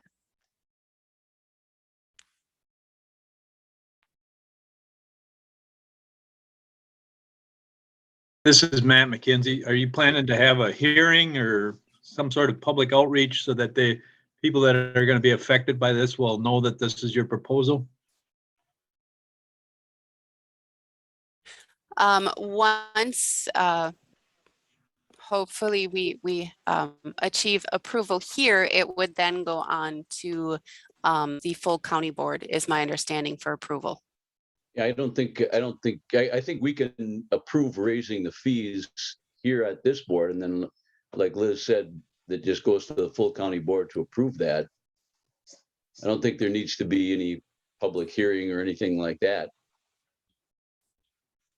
I would feel uncomfortable without having some public input here. We are raising fees or taxes, and if we're appropriate or not appropriate, I'd rather hear it now. I think that's something that we can do. I mean, we've done that in the past where we've raised fees for different services And I don't think we've had public hearings.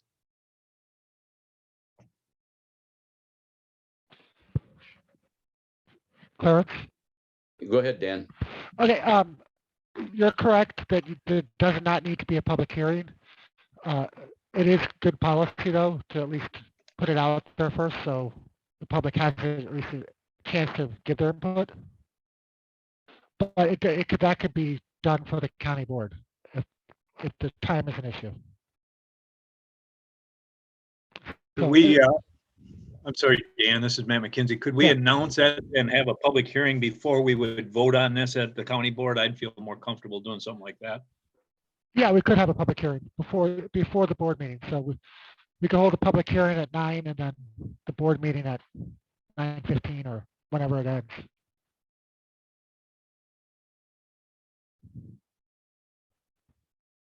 Will these increase in fees pretty much make up for that deficit that we've been running? Do you know, Liz? It depends on the number of businesses. I was trying to kind of crunch those numbers to see if I could figure out where we would be at exactly. However, our numbers for the last couple of years have fluctuated as far as the number of businesses, specifically with the number of tourist rooming houses that have been in business. A lot of them have been kind of wavering in their business plan as to if they're going to be in business or if they're going to hold off for a year or kind of back and forth. A lot to do with COVID and what they think the tourist activity and things like that is going to be. So with the increase in the fees, it would make a substantial difference in where our deficit is currently at. Okay. Any other questions? Otherwise, we would need a motion to approve this fee schedule and send it on to the county board.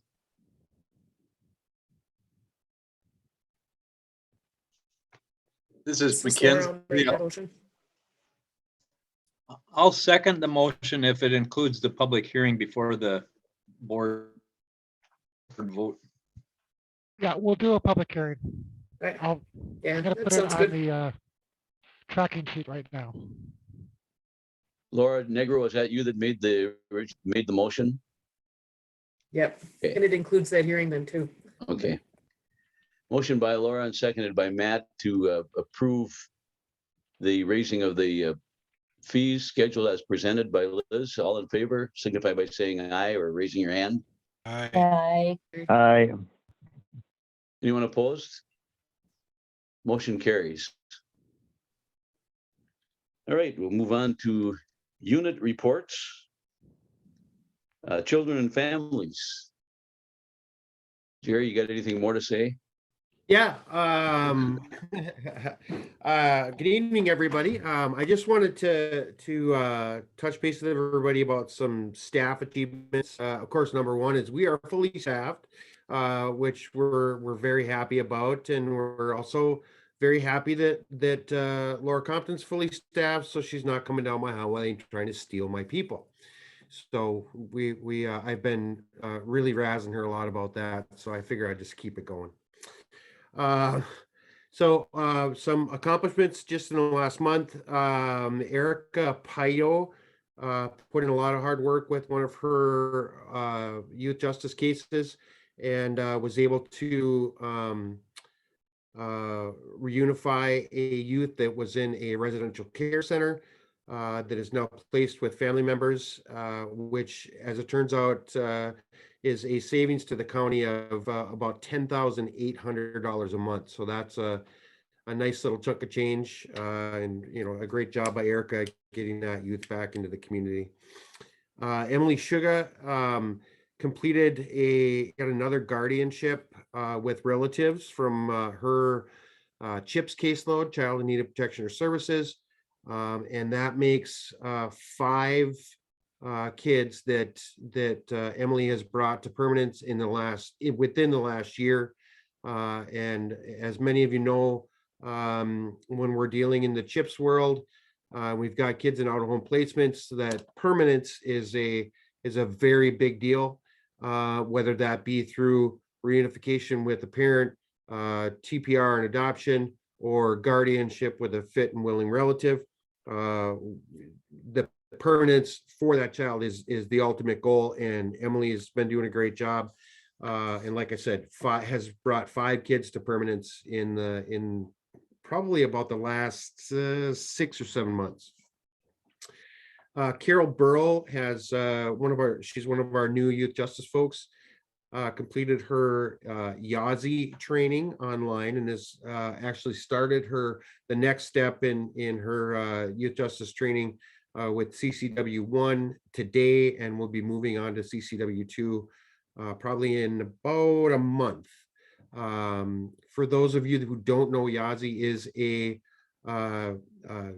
youth assessment that we utilize for when we get juvenile court referrals. The youth justice workers do what's called an intake inquiry, and the state has now mandated that we use this YAZI assessment tool when we're doing those intake inquiries. So very important to get our youth justice folks up and running in that. So great job by Carol in that. Courtney Kleber has made, I think, 2 or possibly 3 attempts at getting into the state of Wisconsin forensic interview training. And we found out late in January that she was successful this last time. So she will be starting her forensic interview training next week on the 22nd. So we're really excited about that. Right now we have 1 trained forensic interviewer, and that is Amy O'Donohue from the Sheriff's Department. And Amy does all the forensic interviews for us and for Bayfield County, so she's extremely busy. So we're really excited to get Courtney trained so she can start doing those for us, and we can free Amy up for some other things. We will be looking to try to get our new IA worker, Melissa Burns, that training as well, so we can have 2 fully trained initial assessment workers to be able to do those interviews. As mentioned, Melissa Burns, she is our newest initial assessment worker. She ripped through all of her pre-service training, and given all of her previous experience coming to us from Bad River Indian Child Welfare, she's already out in the field taking on her own initial assessments and just doing a great job. Sue Miller is relatively new she actually took over my old job of the intake access worker. And I know I've talked to a bunch of you on the phone calling in reports, but Sue has taken over that role. And as part of that, she has gone through the SAFE home study training. It's Terry, you might have to help me with this one. Structured analysis family evaluation, I think. Anyway, the state mandates when we are licensing foster homes or doing adoption studies that we utilize this specific tool when doing those home studies. It is very labor intensive, quite intrusive, and takes a good chunk of time to get it done. You're looking at typically at least 60 days if everything goes super smooth to get that home study completed with a family. Sue has not only completed her training, but just last week licensed her first foster home. So we're really, really pleased with that, and hopefully we have a bunch more foster homes to come. And I wanted to add one thing into Scott's. After Scott's presentation, it was on his funding list, but he didn't mention it specifically. Towards the end of last year, Scott wrote for the Youth Justice Innovations Grant again and received that. And I think that may have been reported previously. He received $100,000 for that. Just this in the last week or maybe 2, Scott was able to actually go back in and procure more money for that. He got another $50,000 for the Youth Innovations Grant. So we're so impressed with Scott and his ability to go out and take the bull by the horns and make things happen. So really excited about that. I know he's planning on, with that Youth Innovations Grant Project, doing a mentoring program, and he's got a specific type of program in mind that he learned about at a conference called Credible Witness. And Credible Witness is utilizing folks in our own community that have had the lived life experience and come out the other side of it and are able to speak truth to our youth. And the research shows that the youth are much more likely to listen to what they're saying and believe in what they're saying because they've walked a mile in their shoes. And so Scott's looking at building a program very similar to that. So really pretty excited about that. That's all I have for this month. Anybody have any questions?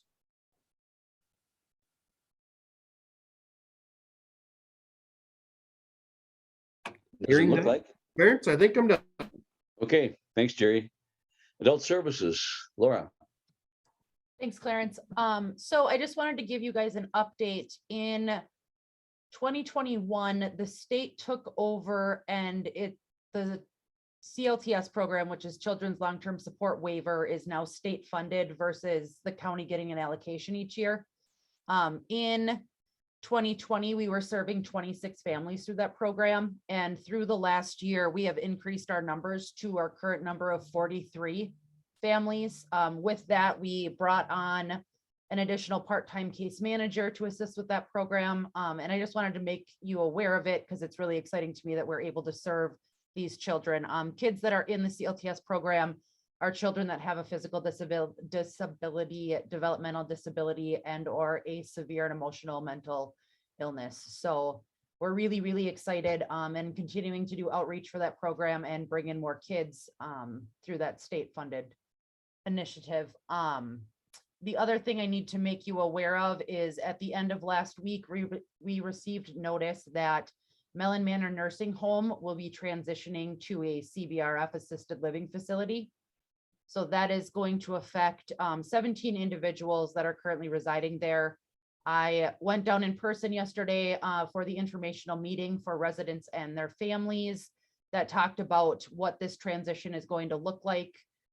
It is anticipated that 7 to 10 of the residents would be able to remain in the CBRF.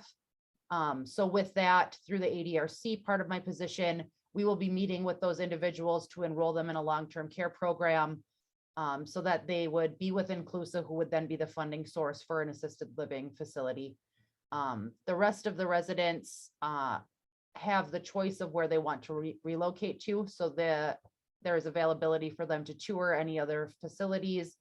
Melon Manor has been in contact with other local nursing homes within a 30-minute range, and they do have bed availability. So each family is going to set up a one-on-one meeting with the staff at Melon Manor, where they will develop an individualized transition plan with the family and the resident to set this up. There is no end date. The goal is 90 days to have everyone have a permanent home to be able to relocate to. But if there is not someone that is placed at that point in time, they will remain at Melon Manor through this process. So any questions on that? I know that's big news that just came out. Families were just made aware over the weekend. So it's hitting our community right now. Laura, this is Matt McKenzie. Could you help me out? What were the initials for the assisted living down there in Melon? What is it going to? I'm sorry, I didn't understand the nomenclature. Sorry, CBRF, Community-Based Residential Facility. So it's just a category that they need to get certified with at the state. The big difference between a skilled nursing facility, which is what Melon Manor currently is, and the community-based residential facility is the level of staffing. So right now they have a nurse on 24/7 that's always available. With it going to a lesser, it requires less staff. So there will be nurses there during the day, but not necessarily there overnight. So some individuals will be able to stay in that facility because of the level of care that they need, whereas those with a higher level of care such as wound vacs, things like that. They require round-the-clock nursing, so they will have to relocate to a skilled nursing facility and not be able to stay in the assisted living. Thank you for the explanation. It's very helpful. Okay. Partly due to the difficulty in hiring nursing staff. That is correct. They have had an extremely difficult time. One of the owners actually has been coming up and working every other weekend from St. Cloud, Minnesota, because he is a registered nurse, and they have not been able to find staff. Although this will be very difficult for the families that are living there, I think this is going to be a huge positive. It will be turning into a 27 bed is what they are requesting from the state. And from the APS side of things, Adult Protective Services, we have individuals placed all the way down in Milwaukee. You can't find beds right now. And so for families to have the option for their loved ones to stay closer when they're not in need of a nursing home is going to be excellent for our community. So pros and cons on both sides, but I'm glad that they're still trying to make something work in our community. Okay, thanks, Laura. Community service programs, Val.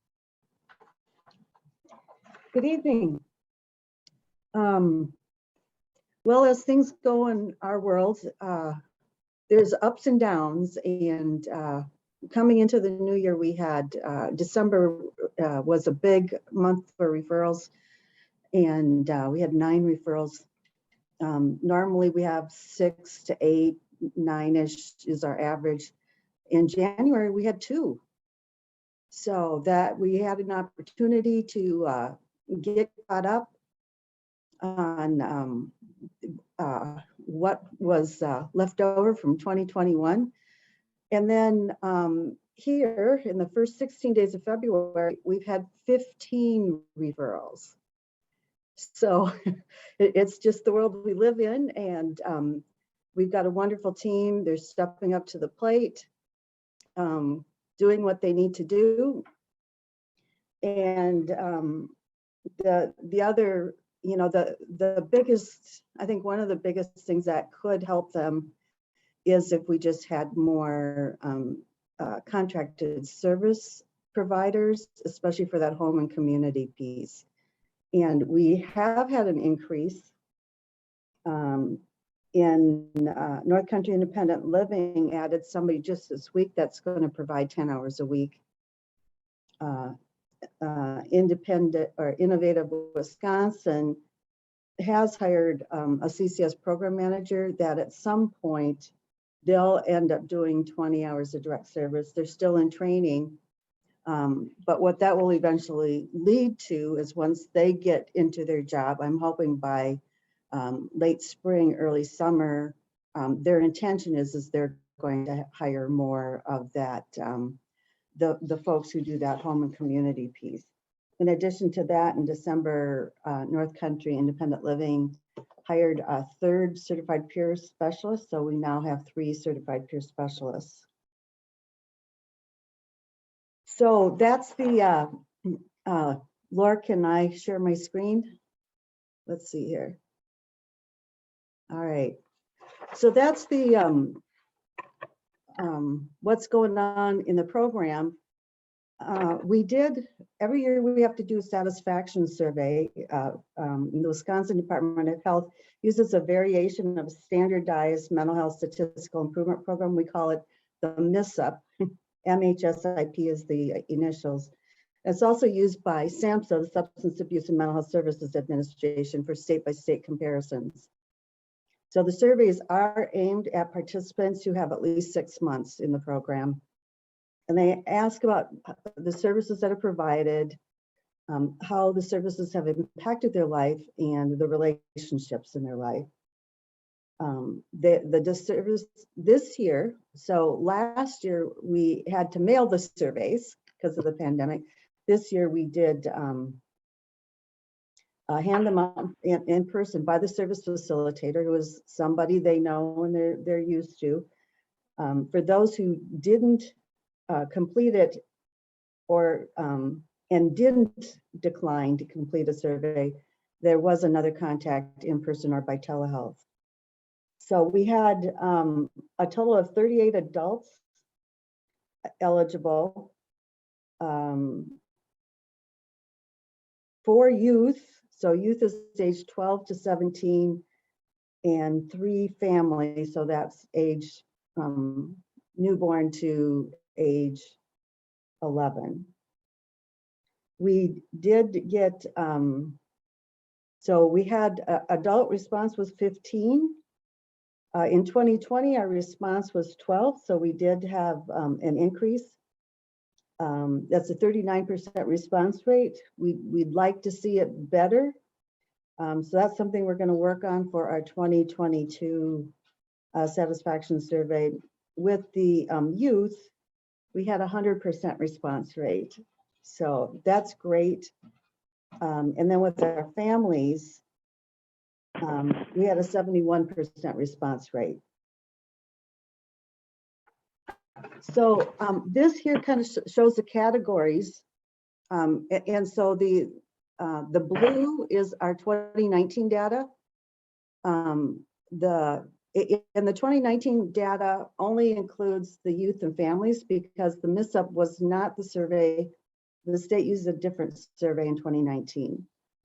So the black line shows the results in 2020, and then the green line is the 2021. And there was one question in particular that really triggered our 2 lowest categories, which is perception of outcomes of services and perception of functioning. And that question was, my symptoms are not bothering me as much. So people are, in 2021 have been perceiving that their symptoms are still giving them a hard time. And I think there's a variety of reasons for that, but I think a main one is, we've heard about how COVID and isolation and virtual learning has affected children. And so that definitely did affect the children in our program, but it's also significantly affected people with mental illness and substance abuse.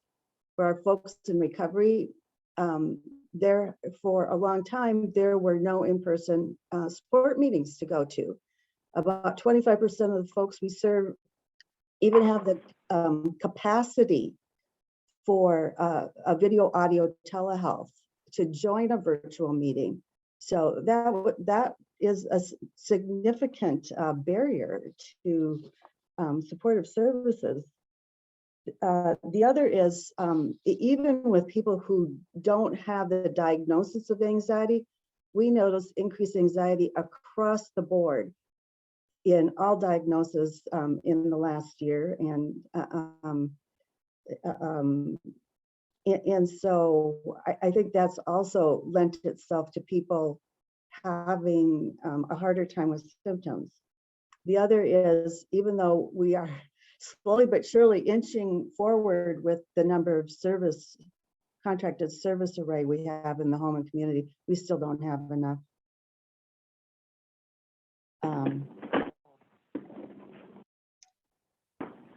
So that's our satisfaction survey. Any questions about this?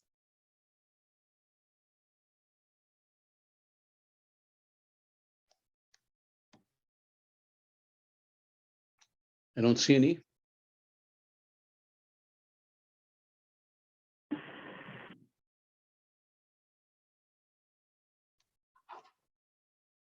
Thanks, Val.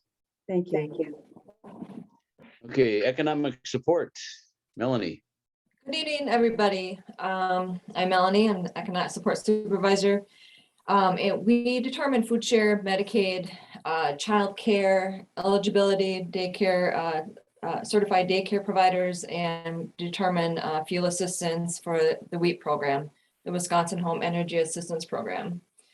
And so I ran the numbers this past couple of weeks on the food share benefit for the last year for 2021.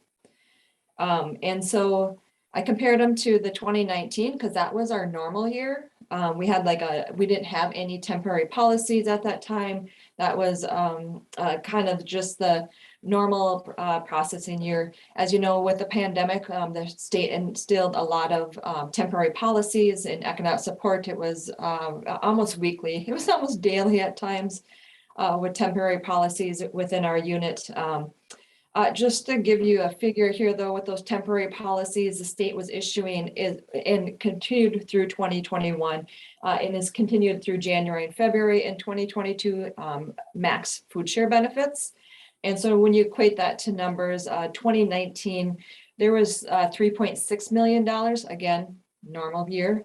2021, $8.4 million in food share benefits were issued for Ashland County residents.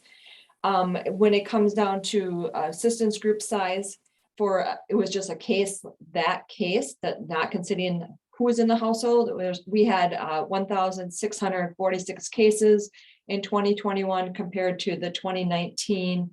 That was 1,279 cases. So the difference between the two was only 367.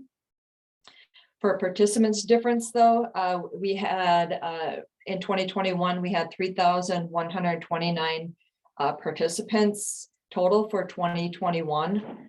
2019, that number was, oh my, I lost it. 2,563. And so when you look at those numbers, that's 1 in 5 people. So that's pretty impactful. When you talk about food security in our county, that's a lot of revenue. So when it comes down to numbers, that was $4.8 million difference between the 2019 and the 2021. So as we move forward and start looking at that, this will have a significant impact on our residents. As we know, the price of gas, the price to heat our homes, the price for rent, food, food every day. How many times you go to the store and that the price of food just increases. So food insecurity, it worries me. It really worries me on the fixed income population a lot. I see a lot of our cases with fixed incomes that get usually their minimum benefit right now is $20. Because of the temporary policy, their benefit increases to $250. And these residents have been used to this $250 amount for over a year. So probably at least close to 16, 17 months right now. And so when we start looking forward, that is a worrisome projection here in our community. So I just wanted you to be aware of that. There's not a lot that I can do personally, but it is something that to keep on your radar, because we are going to have that situation where 1 in 5 people may have food insecurity, especially with the rising prices of all costs of goods and services in the area. Any questions for me?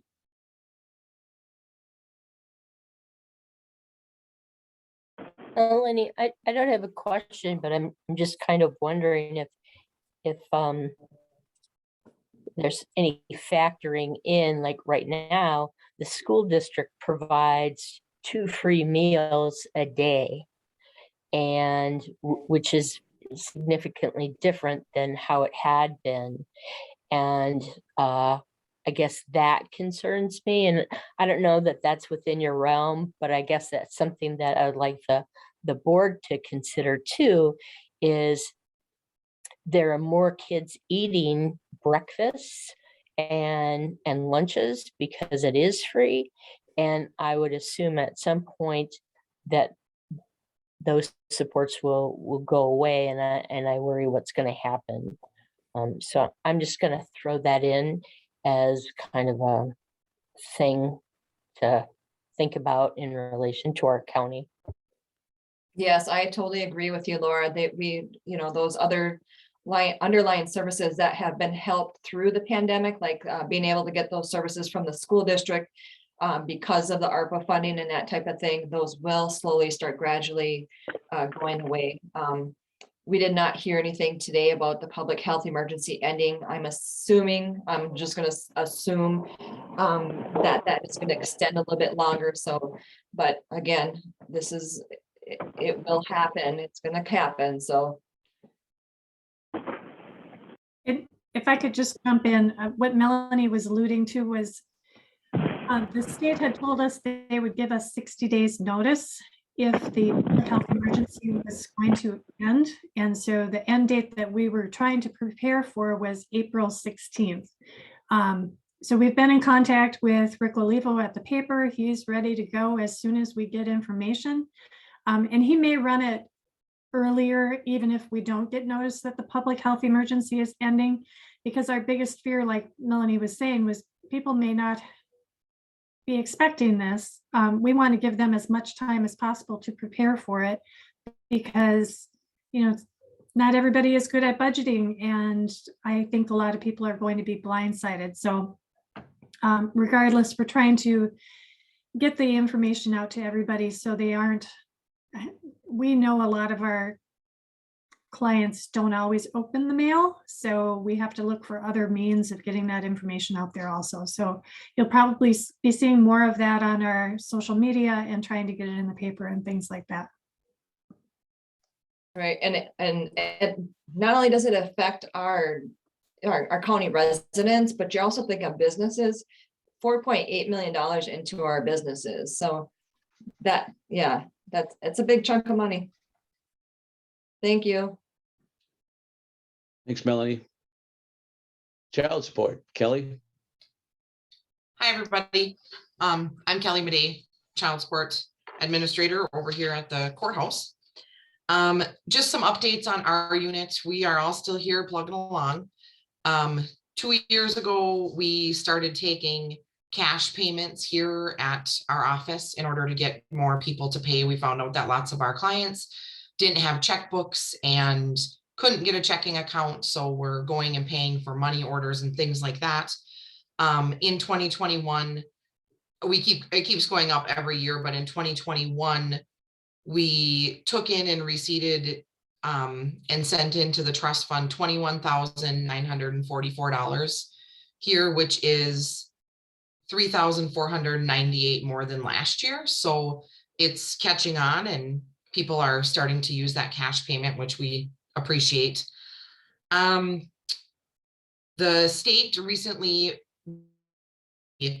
for child support had a federal audit, and the federal audit found that we did not have, because we have access to federal tax information for all the individuals that have child support orders, we didn't have significant security for it. So all of our programs that we utilize now have to have a multi-factor authentication in order to access them. So we did get a little bit of additional funding. We got just over $9,000 in order to purchase UB keys, or there's other brands you can buy that allow you to do that multi-factor authentication, so that we can get that, and that will be rolling out next month. We are wrapping up our cooperative agreements. We have cooperative agreements with our clerk of court and our family court commissioner here in the county, and we are wrapping those up this week, and currently working on the 22 to 25 civil rights plan. We are knee deep in that. And with that funding, we are also sending our entire staff, so all 7 of us, to a recent training that came out for compassion, fatigue, and building resilience training. The last 2 years have been hard, and especially with children, and bouncing back and forth to you're at work and the next day you're home with kids and trying to work and trying to be there for your clients. And it's actually Laura came upon the training and shared it with all of us. And after talking to all of the staff in our office, we're all going to attend virtually. And I think it will be a great thing for us, because I know we, as much as our kids have been impacted, so have all the parents and staff that works in the office. It hasn't been easy. So I'm hoping that this will be great for the staff, and we're looking forward to it at the end of this. That's all I have for child support. Does anyone have any questions? All right, thanks for Thanks, listening. Kelly. All right, we'll move on to staffing updates. Okay, I will try to be brief. Some of the managers already commented on their staffing changes, so I'll just go through this quickly. Melissa Burns is in the children's unit. Jerry had mentioned that. She's doing great. We lost a service facilitator, Miranda Provost, at the CCS program. We were happy to hire Brittany White, who joined us in January. So Miranda resigned in December. Brittany joined us in January. She's doing great. We have interviews scheduled for Friday for the registered sanitarian position in environmental health. We have a resignation at the CCS downtown office for an administrative assistant. Shelby McCulley has put in her notice and her last day is Friday. We did have interviews for that yesterday. We may have a couple more coming up. That posting is still up through Friday. We have Joan Weber, who's been with us for many, many years. She is part-time with the Child Support Agency, and she is going to be retiring in May. We have several new interns. Most of them are with Val. We have one over at the Sanborn building, and they are all doing great. And we are hoping to be able to mold them into great social workers and case managers and keep them in our community because we need staff. The other thing, we had lost Liz Callio back in December to North Lakes. She was filling our mental health professional position, and we had spread a very, very, very wide net and did not come up with any applicants for that position. So we're looking internally at how we may be able to fill that since we don't have any candidates. So that's kind of it in a nutshell. Any questions?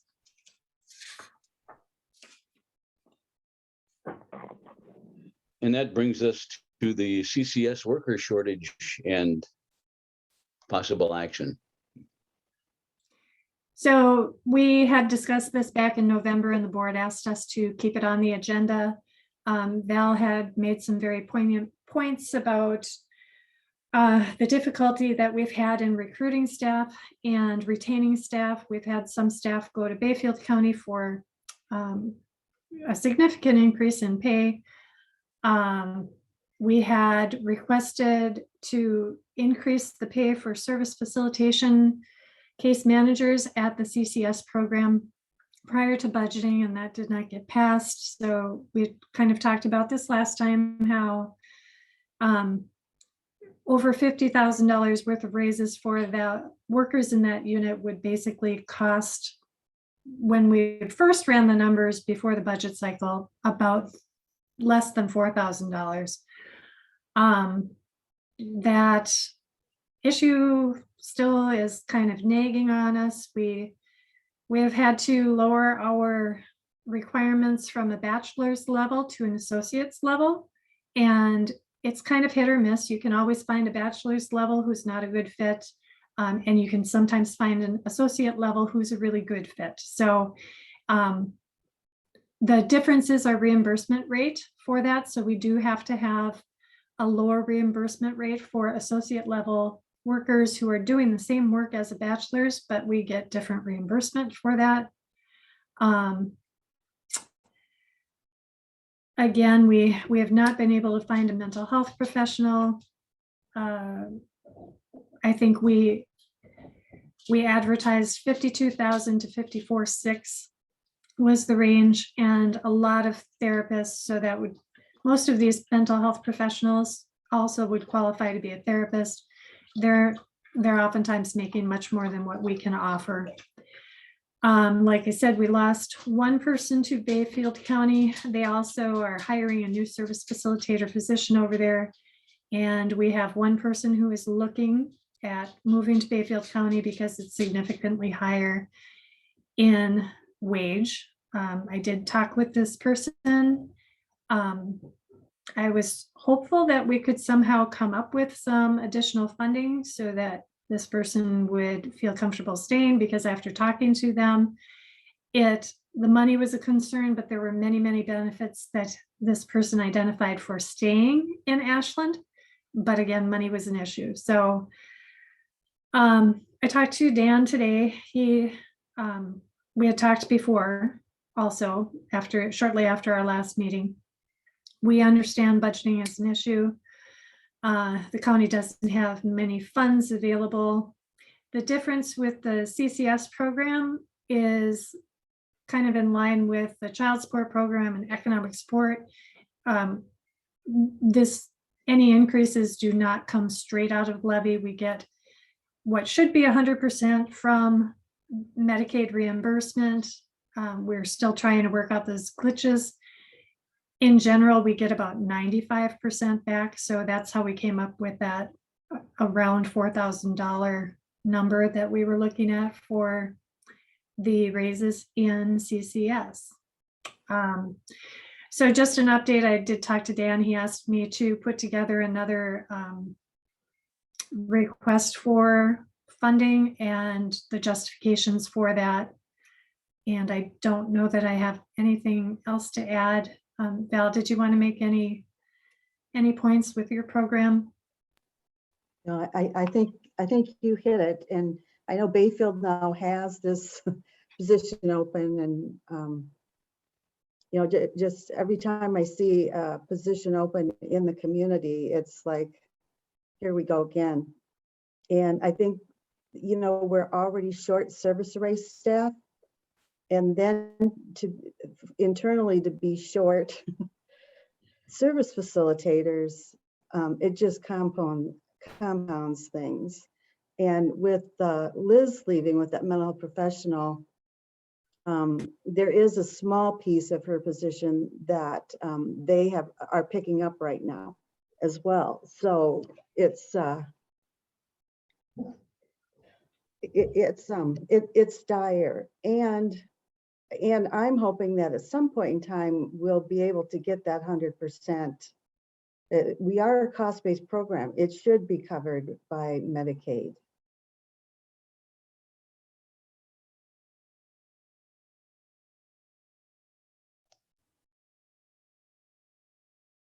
So the agenda says possible action requested. Is there anything you'd like us to do, Terry, or? Oh, you're muted. Sorry about that. I was going to request again the consideration to forward this to finance or exec. And I think Dan just had requested more of a justification again with maybe some updated numbers. So I'm not sure, Dan, if you want them to make any kind of action at this time or to wait. Can I jump in here a second? Thank you. Are we factoring in how much money it takes to train someone in, and then they go to Bayfield and they don't need as much training, and so that somehow needs to be, in my mind, part of a discussion in some line item. And Pete, I think that's your strength is, are we considering that? Because we're spending lots of money training people, and then they go, and then we have to train those people, and then they go. And so is that factored in? Because that would be a great savings, not only financially, but in other ways too.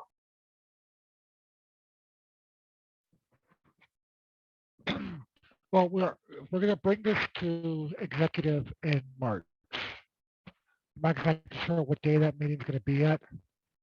I just know it's not going to be March 8th. We'll be having a finance committee on March 8th. So Pete was gonna get me some numbers. I know he's been really busy lately. So hopefully he can get that to me sometime in the next 2 weeks.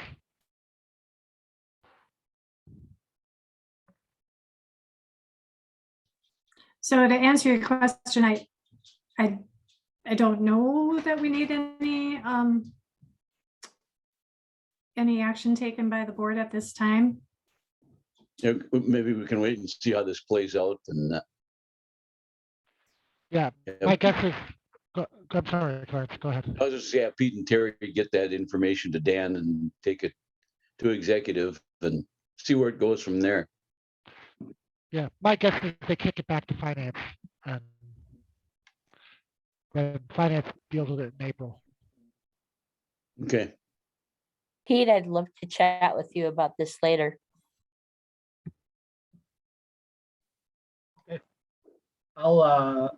Laura, I'll just send you in the chat. I'll send you my cell number. Just call me.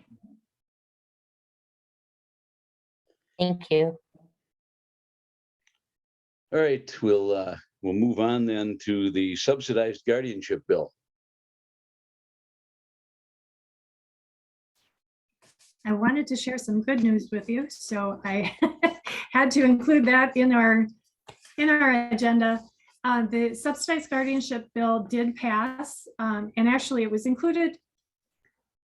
It passed previously, but it did not have the budgeting piece. So that just recently passed, so that any subsidized guardianships that counties do previously, we had to pay for. And when this first came about, it was supposed to be budget neutral, and we clearly saw that not be the case as numbers increased over the years and the costs that the counties were incurring went up exponentially. We kind of saw that coming years ago, so we still have been trying to, so once you get a subsidized guardianship, that's permanency, and the county is on the hook for paying for this until the child ages out of basically care. Whereas if you did a termination of parental rights and did an adoption, once that is done, the county is off the hook for paying for that. So trying to be fiscally responsible, we have gone the other route and tried to get permanency that would not cost the county moving forward. So this is a very good thing for us. We do have one case where we are only paying about $10,000 a year, but that will go away with this new bill that was passed.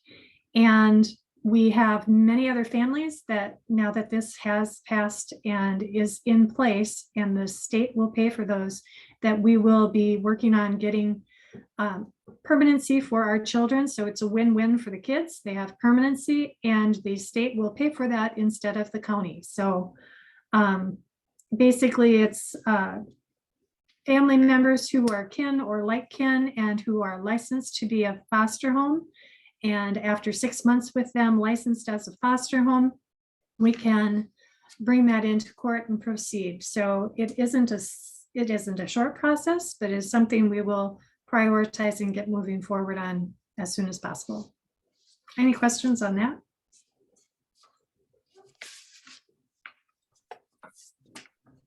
Sounds good. Move on to HHSD grants. And a little more good news for everybody. I just wanted to really highlight the work that our supervisors have done in all these units. I think Laura's going to try to put it up on the shared screen. So of course, the highlighted area at the very top is what we want you to focus on because almost $1 million worth of grants have been brought in either fiscal year 2022 or calendar year 2022. And this just breaks it down. You can see the different units that brought in various grants. You know, the adult unit brought in 182,000, the children's unit, mostly Scott's programming, over $500,000, and public health, $356,000 in grants. And I just want to highlight that it is oftentimes a difficult and painstaking process to go through a grant proposal and getting all that data and putting it in a competitive grant. And then once you get the grant, it takes a lot of work to implement the programs you said you would implement. So just a big kudos to our staff for all of the work that they've done to get the grant and then implement the grant, and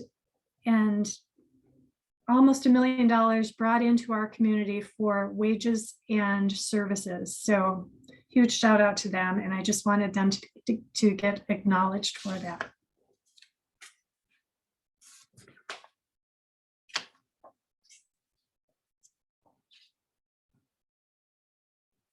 Oh, now you're on mute, Clarence. I thought I unmuted myself, but I guess I didn't. Okay, well, next item is written materials. Is there anything we need to pay particular attention to, or anyone have any questions about those? I just wanted to note the Wix materials that you have, they will look different and they have different content. It's because we don't have a director for the Wisconsin Human Services Association. So they sent us what they could, and hopefully we'll get a director in there again and get things kind of looking back normal again. But other than that, everything's pretty much the same information we give you at each meeting. Okay, board member updates or suggested agenda items.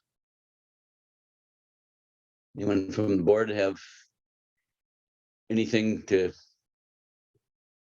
say in that regard? Clarence, this is Matt McKenzie. I Yep, guess go the ahead. only thing I would point out is our next meeting will be April 20th, and we'll have a restructuring of that because it'll be after the election.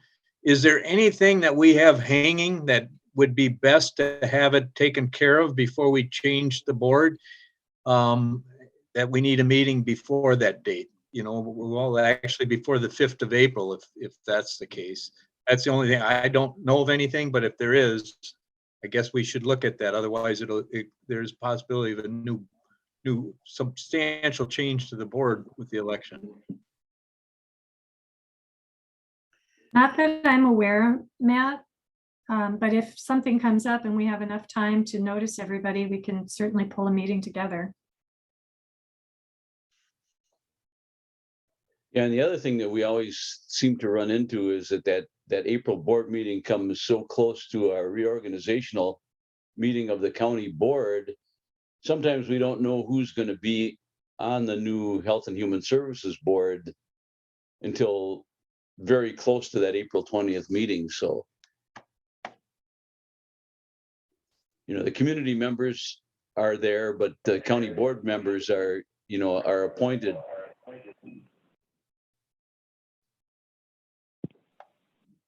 Dr. Keller, did you have something to say? No, I was just messing. Oh, okay. Any other business that we need to discuss? I just wanted to point out that the next meeting is actually the day after reorganization. Yeah. So, Well, that's set for April 20th. And as Terry said, if there's anything that comes up in between that we need to have a special meeting to deal with, we can do that. It's been a long meeting and probably one of the longest we've had in quite some time, but I thank everybody for hanging in there. And if there's no other business, I'll entertain a motion to adjourn. I so moved. McKenzie, Cruz. triple it. We had a motion and a second in there to adjourn. All in favor? Aye. Aye. Opposed? Motion carries. Thanks, everyone. Thank you. Thanks, Thank you. Clarence. Thanks for everyone's work.